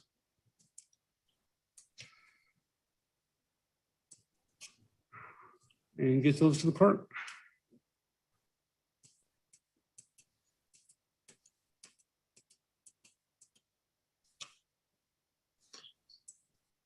Okay, Judge. Hey, I do have one. Do y'all have a cutoff date on when we're going to stop adding cases to the June? I know we're just going to add them as many as we can, but is there like a drop dead date where we're not going to put any more on there? I don't think it's been decided. Jennifer? No, sir. Discussions yesterday were keep on going. I think that our thought was at first, I mean, we can get with folks on a more rational number of cases that attorneys need to be prepared for. But no, I mean, part of this is we want the it to be brought home to people that they're going to have to be showing up and disposing of these cases one way or another, and there'll be nice eyes put out for defendants if they're not showing up, so that hopefully we can get that to happening. Right. I understand that, and I get it. I'm just trying to be able to rank our cases and focus on the ones that, smartly apply our time, basically. Yes. Yeah, I mean, did Ms. Lewis already submit a proposed list? I thought she had. I know she. Of cases to add? No, of cases that I think Lynn and I had agreed that because it's been such a long interim that we would have a limited number of cases the state needed to be prepared for.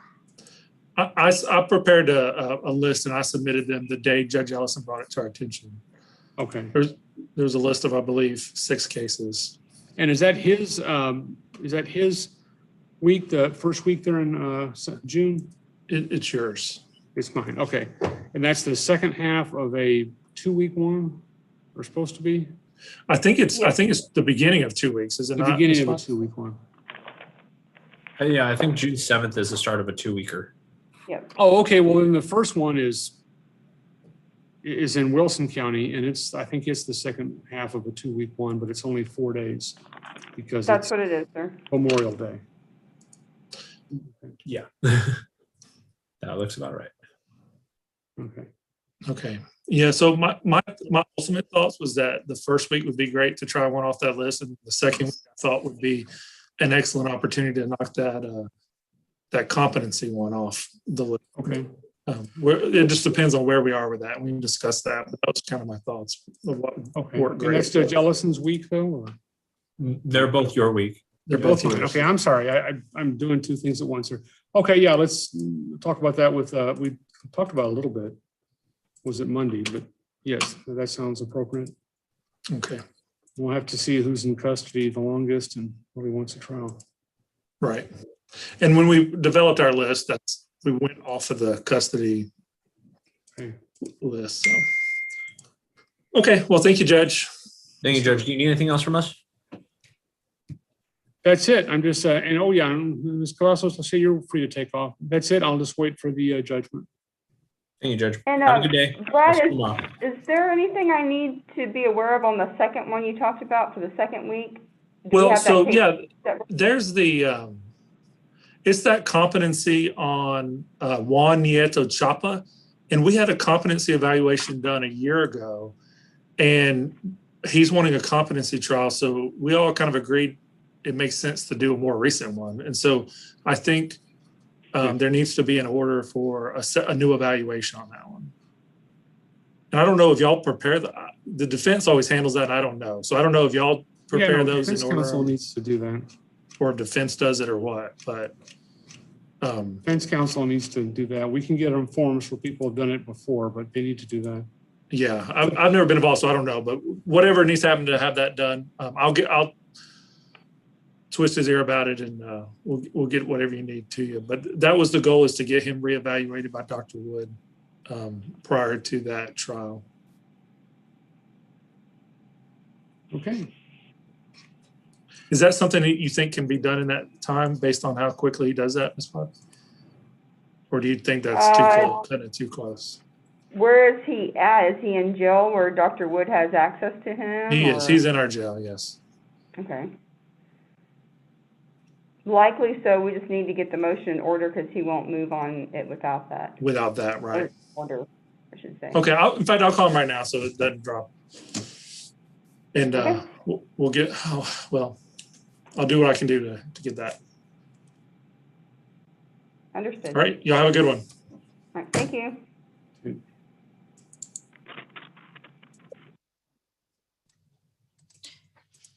Your Honor, and I'm emailing you the judgment right now for Cantu. Thank you.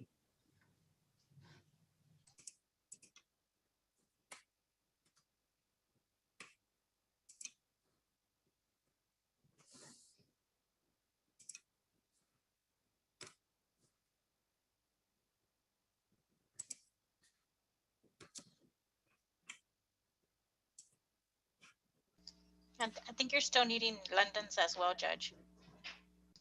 What's that? Oh, London? Yeah, I've done, I'm not sure how many I've done. Do I have fingerprints on judgments on those?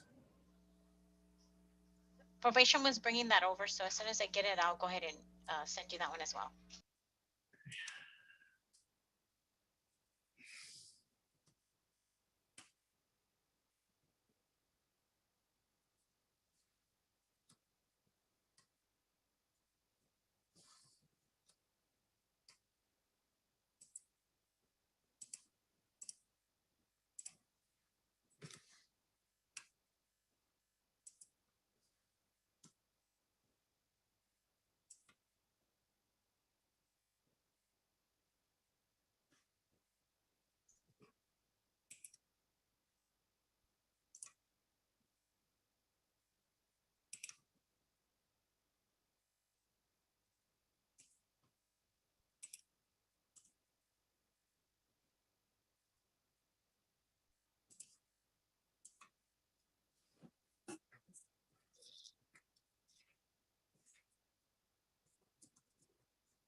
Okay, and was the judgment emailed to me or posted in Zoom? I emailed it, Judge, but I can post it if you want. If you would do that, I'd appreciate it. Okay. I can't have more than about 2 apps open at a time. No problem. Let me send it to you.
All right, Ms. Benavides, I just posted the London judgment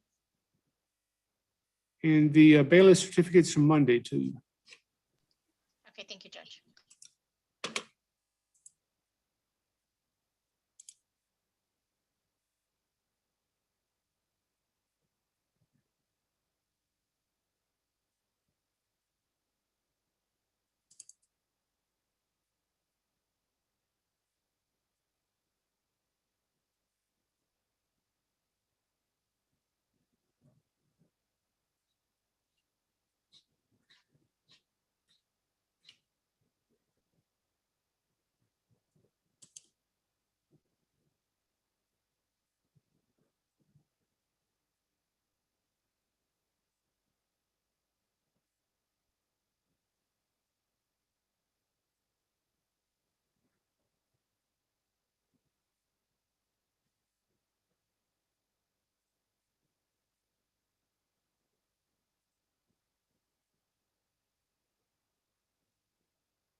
All right, and I have the Cantu judgment.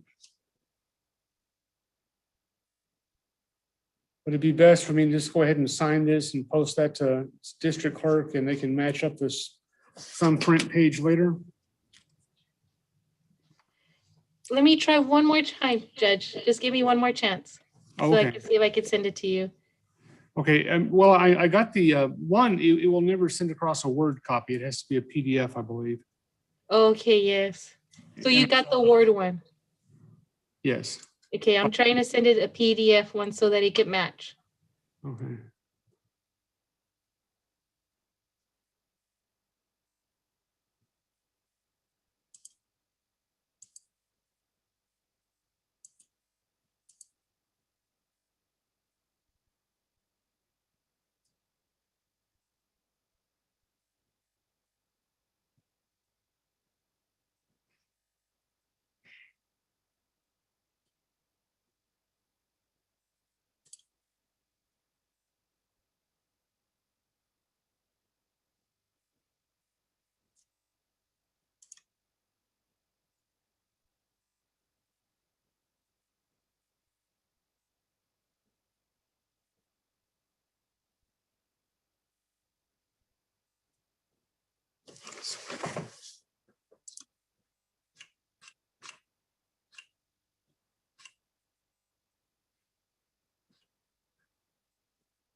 Okay, it's too late. My computer is jammed up. I've had too many things open.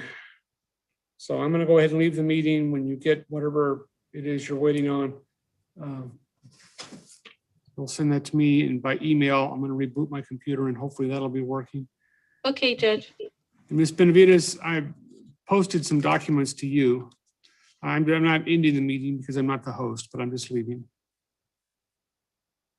Can we end the meeting, sir? If she has downloaded all of them, yes. Oh, okay. Chris, just let me know when you're done, okay?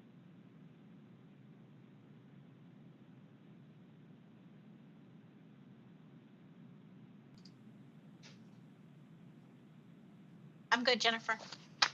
I got them all. Okay, thank y'all. You're See you welcome. later. Bye. Bye.